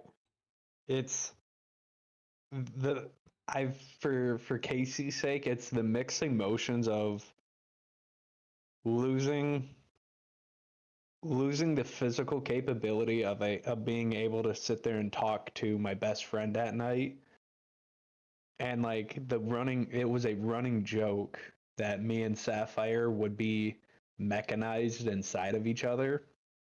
It was a running joke, the like, you know, short friend sitting on the shoulders of the tall friend, that running joke is now going to be permanent. I won't be able to escape it and have that sit down talk with my friend of we'd go fishing down by the riverside, or us sitting together to have girls' night together. Now it's a permanent infusion, and it was a choice forced upon me, not something I was given the ability to talk it through. This is the second time that it just seems that things around you are just happening to you and you're just I don't have a say in it. and you just don't have a say. It sucks to feel powerless in a world that really just doesn't care who gets hurt, and you're getting caught up in this, having had full intentions to like be the hero, and you didn't necessarily die, and you still have that chance, but it's not the same. Your friend is gone, and so now you have to find. I mean, you're.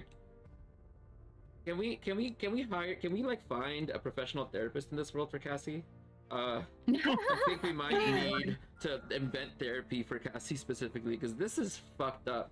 I'm not gonna lie, this is like, as Paladin speaking, this is truly like terrifying. I'm like thinking about it more and more, and it's like, like it's just it really does give me this feeling underneath my skin, like this is beyond tragic. This is like, this is true horror. Like, you aren't dead, but you basically died, and you're trapped inside your best friend's body as a reminder. Sorry. I'm giving myself chills over here. I didn't ask just how fucked up this is. Right. So for Cassie, she didn't ask for this. This was pushed upon her. Mm-hmm. She didn't have a say in this, and so that happy, cheerful combining of everybody's to make one community. So that role that I made earlier of not happy being combined, that's going to be the like the ever so atonement, like the piece of Cassie that has died and gone away now is going to be that search for, you know, constant joining of like one community.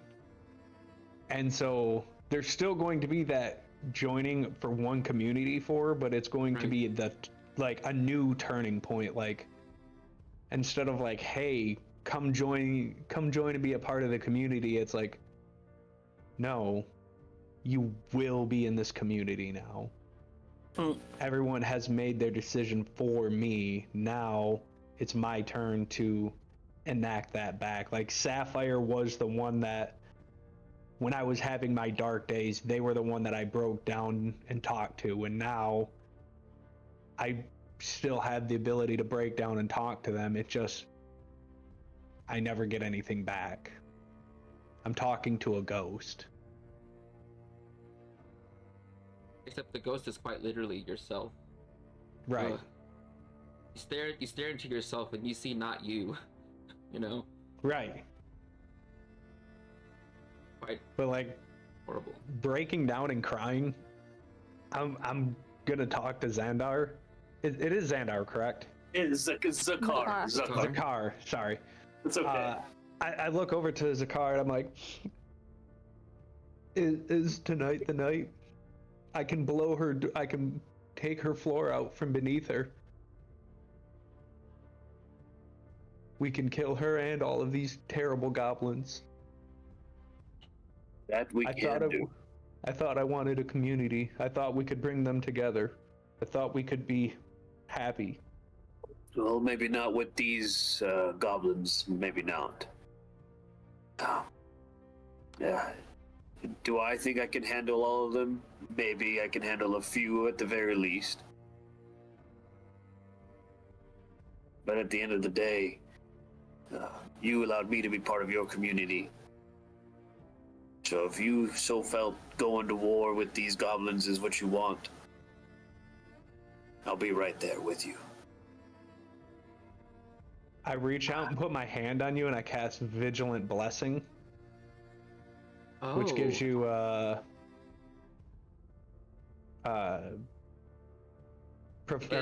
on the next initiative roll the creature makes. Oh, nice. Holy shit. But so hearing you to describe this a bit further, because this is more than just magic you're doing here. You're like infusing the embodiment of like certain spirits into Zakar. Being a Twilight cleric is a lot. Like, it's protection, light, darkness, but you're like taking this magic from this force from beyond, and so Zakar, Well, I guess you can describe it, Gavin, how this might look. So right? at this point, I'm for the first like this is like the first time that I'm expressing emotions other than happiness. So like I'm sitting there and I'm like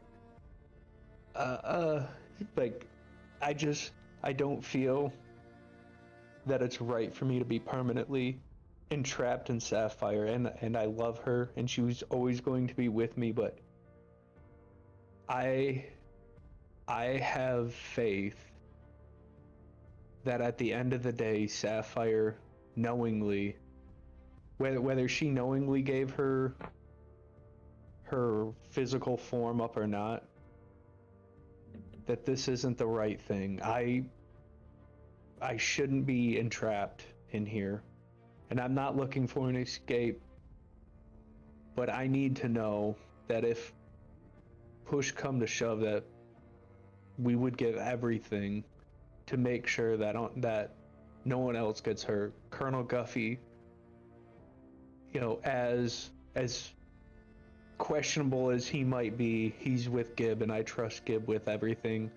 And this new person that you've been making ways with Kenshi, I know Sapphire would trust not only you but also the rest. Well, Cass, if I'm not quite sure I understand everything that's going on with you, but from the brief moments you've shared, if you so wanted, I could end it for you. Are you talking about ending me or ending them? Both. I still want to be here. But these goblins, I feel like they must go. I feel like they've done the wrong thing. The only one that I trust out of them is the blacksmith. And I would like to talk to him. Give him the chance to leave them behind. Well, you'll have to point them out because they all sadly look very the same to me. I understand that. But Except for Gib, Well, if because he- he's blue. if you ever did change your mind on being here, I can make it quick. Thank you. I appreciate that, friend. Now, I think right now would probably be the best time to strike if we're trying to catch them unaware. Zakar says as he begins to unsheath the dagger he has on his waist, and he hands it over to Cassie. Not sure if you're good with these, but it could help. Like even though I'm inside a Sapphire, I kind of like just reach inside of myself and open up my robe. I currently have one on me as well. Thank you though. Okay. Is the rest of the group down with us by chance? That's what I No, was thinking. Ambrose and Gib are still upstairs. Gib hasn't moved. Gib is dealing with his emotions, and he whispers to Ambrose, "It was just a broken back. I could have fixed her. Could have fixed her if I wasn't here. It was just a broken back." We can't change what happened. We can focus. And where did the rest of them go? I hadn't noticed.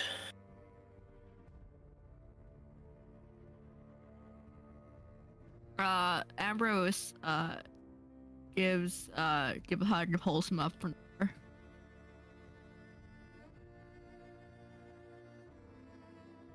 I don't know where Jedra is contacted.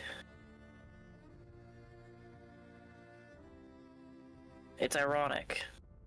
Your Gala is at least transparent with what she wants and the means she's going to use to get it. It makes her easier to read. It makes the game easier to play.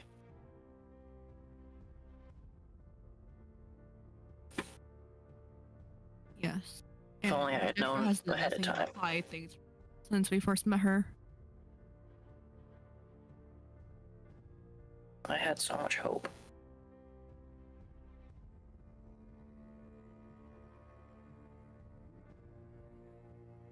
And I guess now we start going downstairs, right? Just now. Yeah. As Yeah. you start to like yeah, descend, you hear a door close behind you. You hear like soft footsteps walking from behind. You see Az coming out of Judge's bedroom as he's putting his clothes on. Hey, kiddo. He sees you, Gib, and he's like a little confused. Hmm? Oh! I'm sorry. I was just talking with Judge real quick about some stuff. What happened Yeah? to you?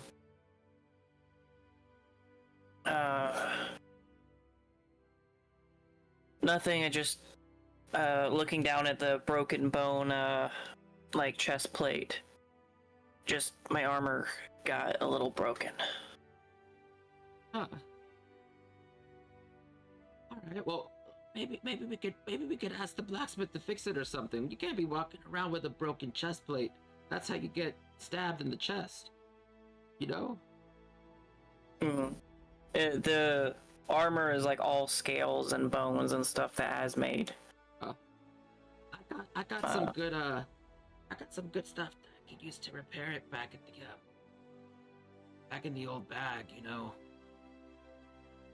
Well, wait, no, we lost that. This is Yes, while you're walking down together, right? So Yes, as we've lost most of what we've had. Right now, it puts a hand on a shoulder. We have each other. We have Ambrose. And whenever we get down, you know, the cinematic, you know, pan shot, and we have them. looking at I'll the be right goblins. back. Well, the goblins and or Zakar and Yeah. You probably will be seeing Zakar and Castfire come by, but Zakar has got his maul in his hands, face rather stern, and probably something a similar look in Cass's face as we're heading into the dining hall. I don't like. You're heading into the dining hall. Well, that's where I last saw all the goblins. So I'm gonna use the restroom real quick before we start this. More milk. Oh. Oh my god. Missy gave us some milk. Hi, Missy. Hi, Missy. How many bottles are we up to now? A lot. 73. Jesus Christ. Fucking crap! What are we gonna do with all this milk? That's 73 Drink it. liters of milk. Read Drink it. the word of Orcus. look, I bathed in 38 Oh liters my of it. God. All right. Oh my god, Missy. 74. Oh. Okay, Oh. so Yeah, probably while all this were happening, Lynx wouldn't like bother anyone because he doesn't know like people that like everything happened with. He just joined. He doesn't know anything like about like the situation here. So he will probably just like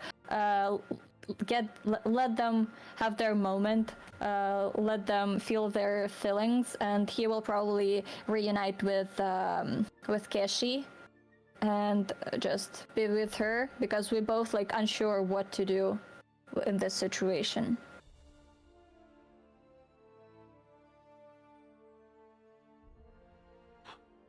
okay, where do you want to stay behind at? I mean, Keshi was in the dining hall, so he will probably be back in the dining hall, and I guess we all here. So he will be just a little bit standoffish, not like too close to the whole group or to anyone. So yeah, they will be a little bit on their own, but also like ready to help if needed. Okay, I'm gonna change it to the map because it sounds like we're coming upon a fight.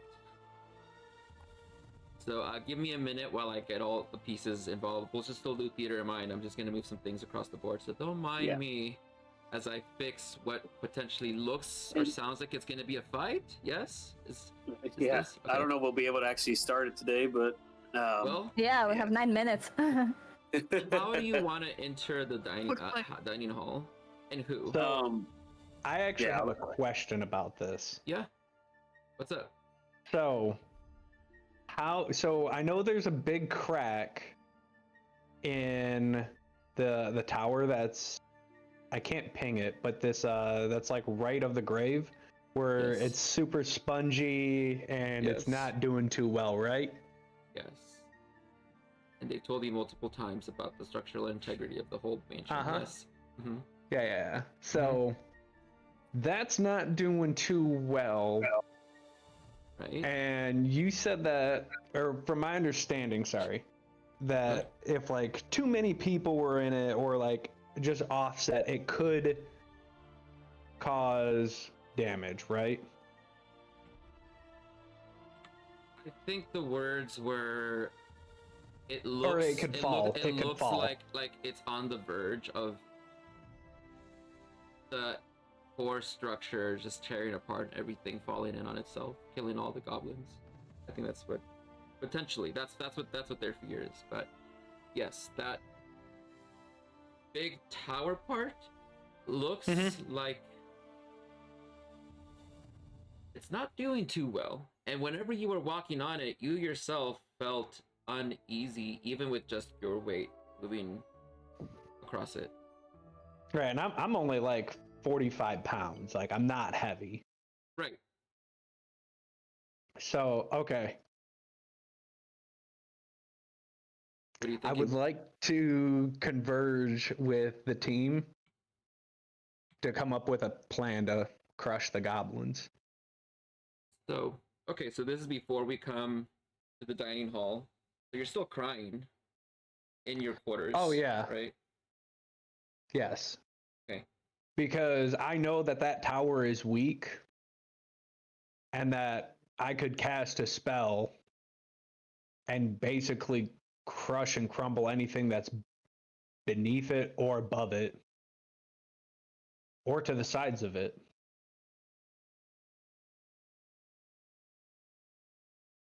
Okay. Everybody meets back up here. Back at your place of rest. Colonel Giffy and Charles are still taking a nap. Snoozing in the corner. Catching their Z's quite comfortably. Ambrose is here. Lynx is here. I see Zakar, Gib.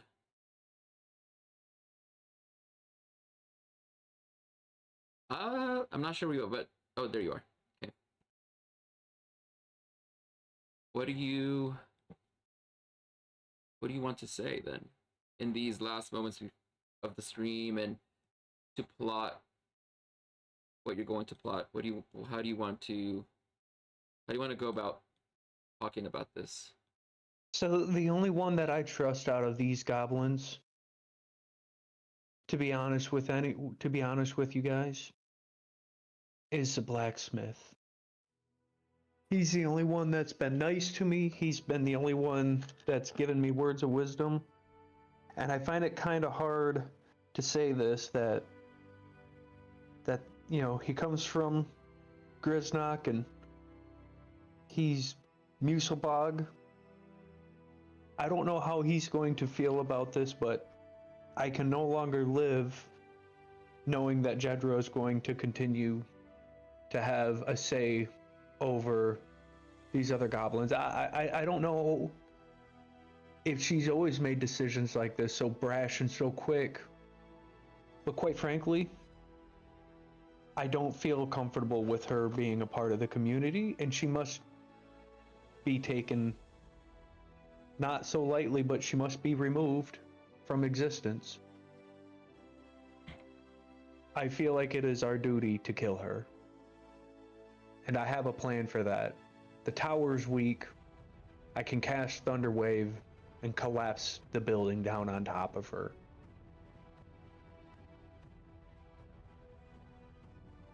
I've already given Cash my agreement that I'd stand by her on this choice.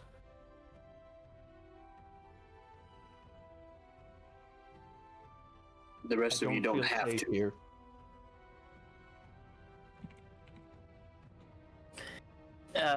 Gib looks over. Is Az came down with us? Gib looks to Az. Yes. And he said, I don't know what Jedra told you,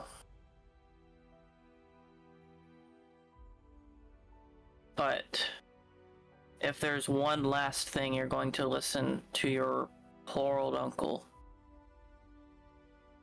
is Jedra is dangerous. Either you or I could have helped. Either of us could have performed the surgery to fix your back. Looking over at Cass. Every step of the way. I didn't have my tools though. So, what was I gonna do? We make do. We'll figure it out. Cass wasn't dying anytime soon.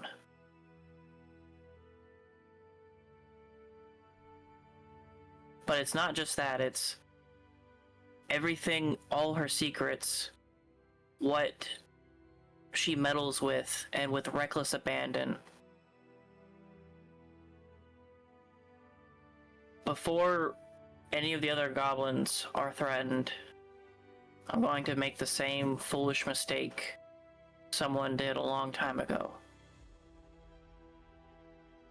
We're going to give her the chance, instead of ending her with subterfuge, I'm going to challenge her to be the chief of Castle Kalalan, of these goblins. That If what they you still- really want to do, Gib. I don't know if that's fair to Cass, Gib. I'm sorry, Gib, but I can't support you in this. I mean, how many times have you told me that I gotta stop acting like a goblin in front of other people? And now you try to change a heart. I mean, I see her just doing what she can to help, you know? That's all we've ever fucking done. She does what she wants to do. She does what she thinks is... She's let... Gib takes out his obsidian mirror. Do you know why I've never given you this? Do you know why I haven't taken you on as an apprentice? Look, Gib, I'm not... Look, I feel bad that you got power, but I don't know. I just wanted to say it for a while, but I feel bad for you because I see how much you hate yourself for having it, but you can't throw your hate on someone else just because you can't accept what you got and use it properly, okay? She tried something, at least. I mean, we ran away from home, Gib. I mean, for good reason too. Fuck Giznek. But why the fuck do we care about Jedra? She's not like your wife or anything, is she? No. I figured that you have some fancy for her. I'm more concerned about the lives and souls of the rest of the goblins. Wait, why do you think that I have some sort of fancy for her? You know, you're right, I don't think like a goblin. I never really did.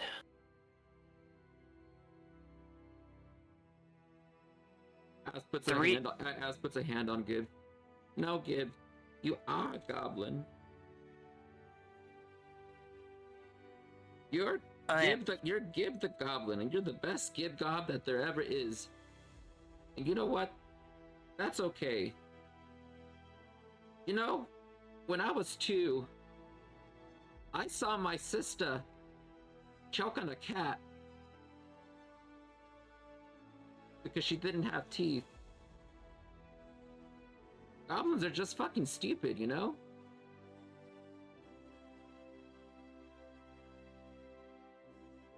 None of it really matters. I mean, we're just goblins. No, we're not just goblins. Gibbs stands up and grabs Az's shirt, collar, lifts him up. We are the clever Dark Fae. No, We stop! You're doing we it came- again. we came from important roots, and we have forgotten where we came from and who we are. And that's why we are stuck hiding in the shadows. That's why people like Jedra are stuck, throwing themselves at any power that'll dare give her some look. I don't know what you're talking about, Gibbs. Stop shaking me. You're scaring me again. I don't know what the power you got. Look. I went to talk to Jedra because I wanted some advice.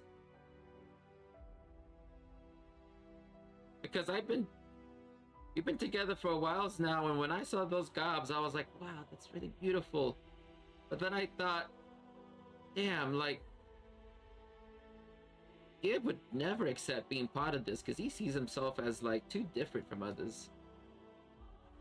So I was asking her how I could, like, you know, like, look, I'm not smart, but there's one thing that ladies are good at, and they know how to do emotions and stuff. I'm not a smart gob, and I didn't even have my mom, and my sister died, so I don't know anything about emotions.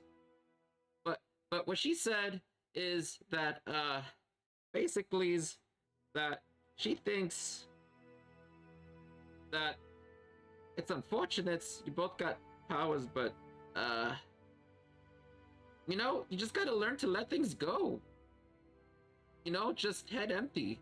Just head empty, go full gob sometimes, you know? That's okay, because that's part of who you are. Let's just head empty and let's just do something else. This is all just really fucked up. I don't know what's going on. And why the fuck is Cassie inside of Sapphire like that? What happened? Because Jedra killed her. Being a stupid gob. He just has a Being moment head of recollection. Being head empty gob makes that happen. And when you have power like Jedra has, That's not no head empty gob energy there. That's not head empty gob energy. See, this is why gobs shouldn't be smarts, okay? We do stupid things when we smarts. Gib, I think you do stupid things when you're smart. Sometimes it don't make sense. You overthink it. And he says to everyone else as well, like, come on guys, you gotta agree with me. Isn't Gib just being like over dramatic about this? Is it just me?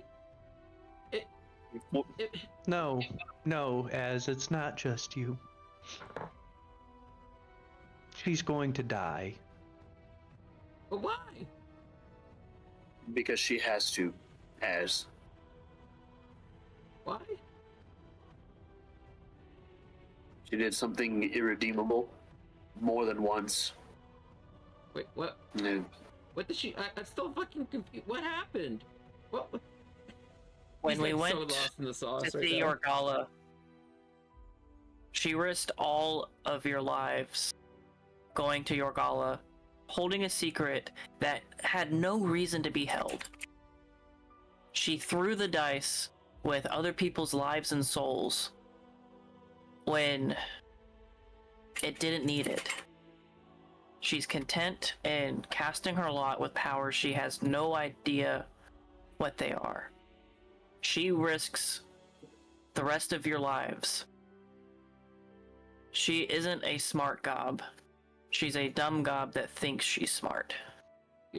Your lives. What are you saying, Gib? Are you saying that that we aren't family anymore? That I belong to them? What was that? We are family. I got the She's mark, going to risk you. But I got the mark too. You and I are in it together.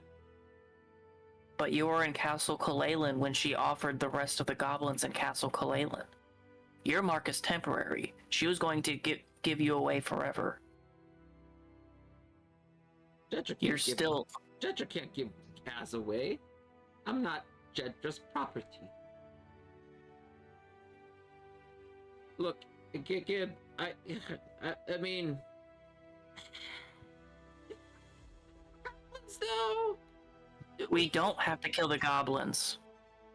Just Jedra. But then that's the same thing as killing the goblins. They'll have no leaders. There's... No. They'll have leaders. They'll have you, me, and Moosebog. Oh, fuck, I can't lead shit. The last time I tried to lead something, it fell down a hole.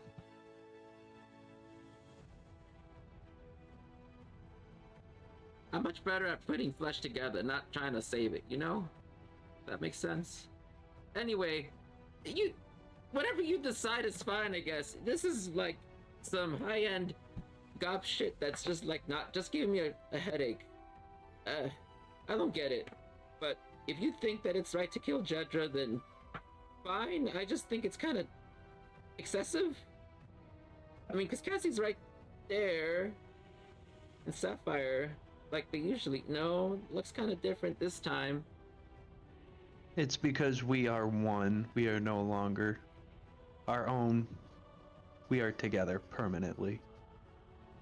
Yeah, I already knew. Choice neither Sapphire or... I already knew that you were in a romantic relationship with each other. I mean, I saw the 10-foot-long pseudopod. It's more than just that now. I mean, oh, you're married now? Congratulations. It's not like that. What? He's like so confused. He's not understanding it. He's like getting it in his head. It's okay, as one day I'll be able to get you married. I don't want to get married. Kids? I don't want kids. Too much responsibilities. I mean, I already gotta take care of Gib. I mean, fuck, he's like basically like a toddler, but with bigger legs, you know?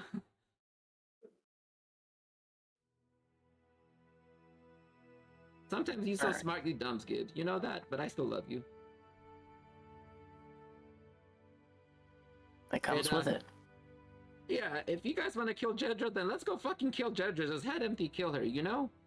I mean, I'm not gonna be very happy about it, but neither will the other goblins. But, I mean, what the fuck? I haven't had a good killing in a while.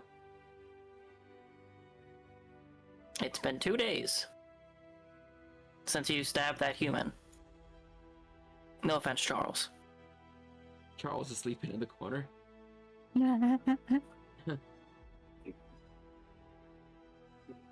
Hey, I don't care why we killing him. Look, you guys are the leaders. You do the thinking. Az just puts the flesh on the flesh, okay? Don't worry, Az. You'll have plenty of flesh to use from her. Really? Because she's a tiny lady. I don't think that her flesh is very good to use.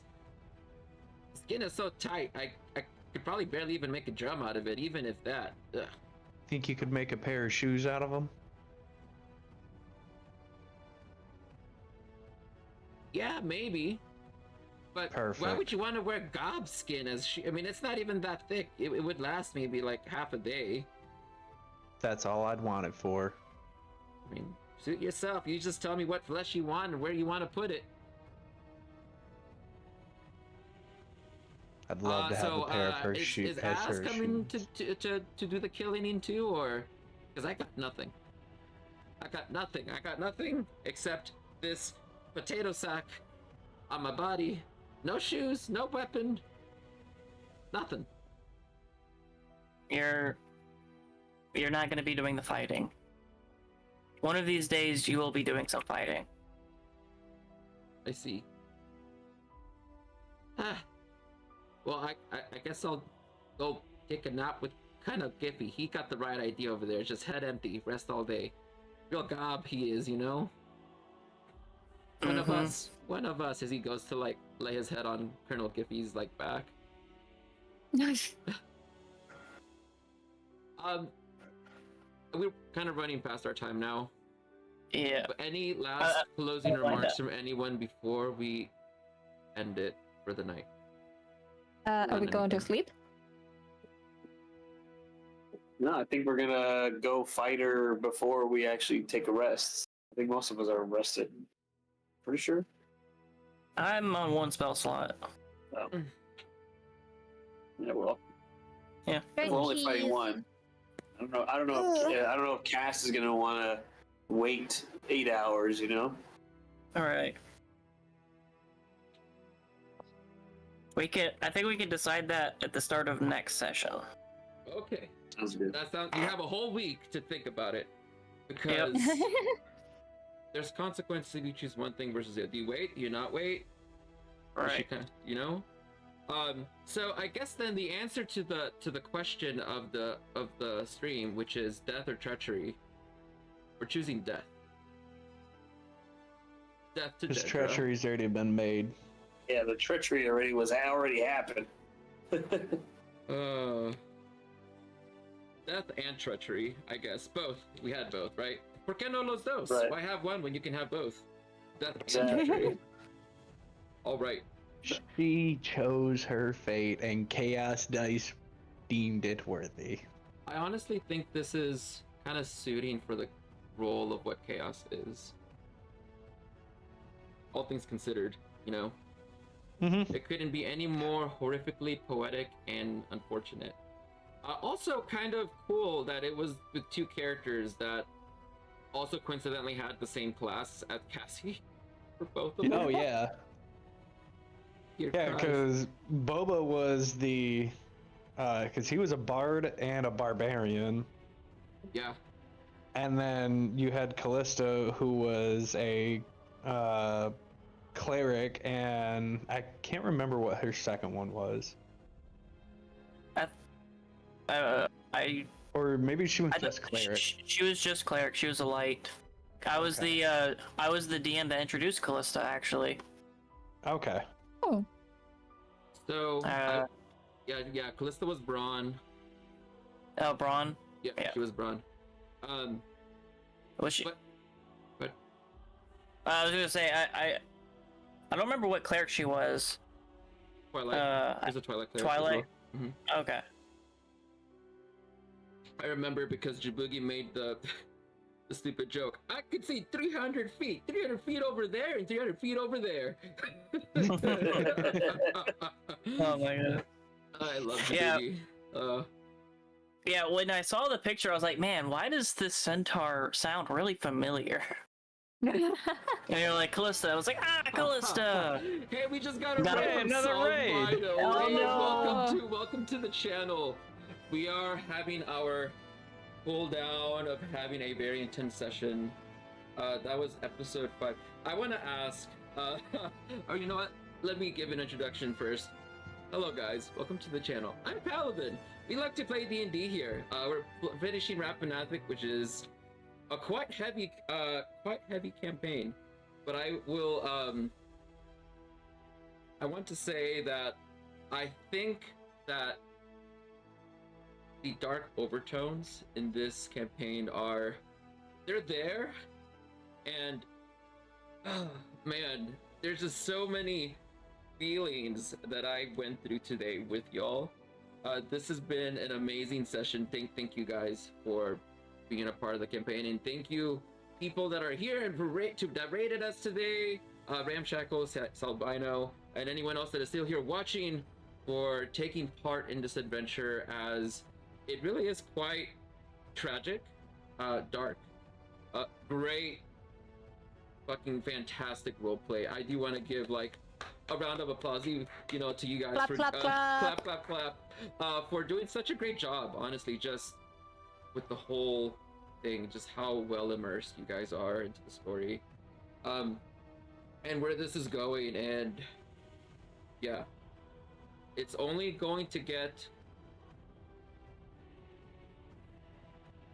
It's going to go somewhere from here. I don't want to say better or Thank worse. you, Miss Serendipity, for a 6-month subscriber.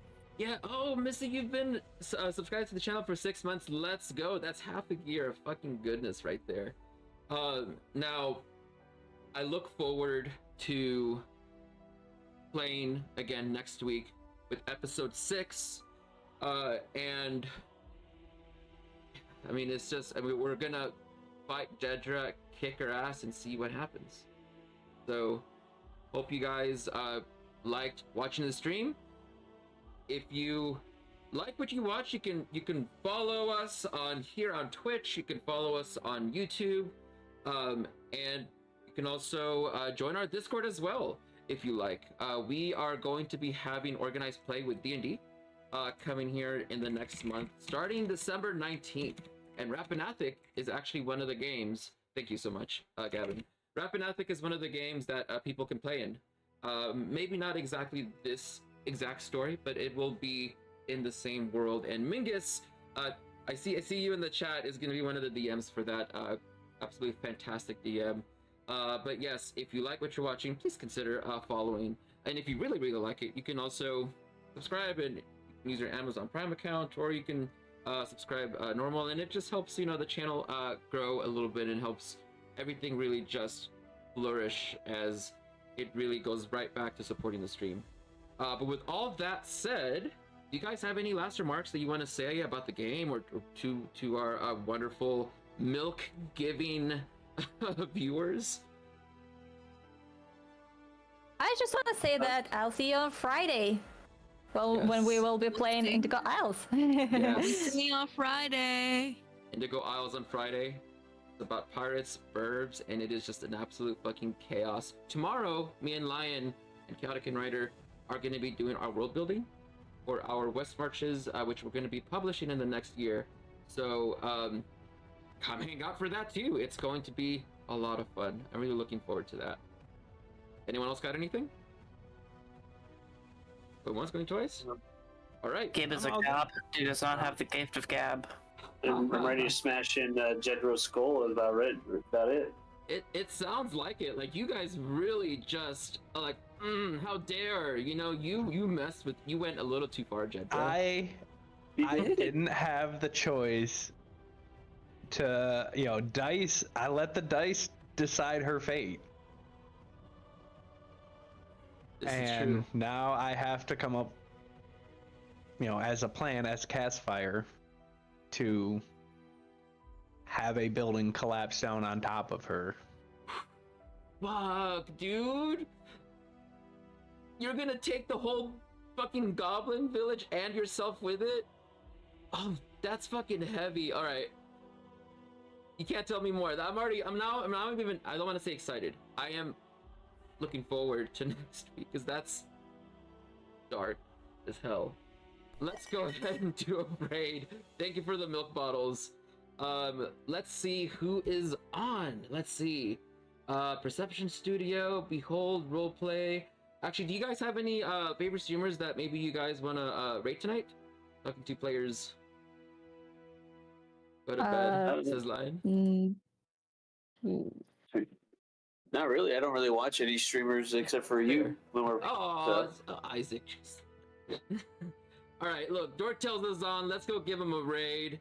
Hope you guys have a wonderful night. Give him some good love. Raid. I'll put a raid message in the chat. Raid from the archives.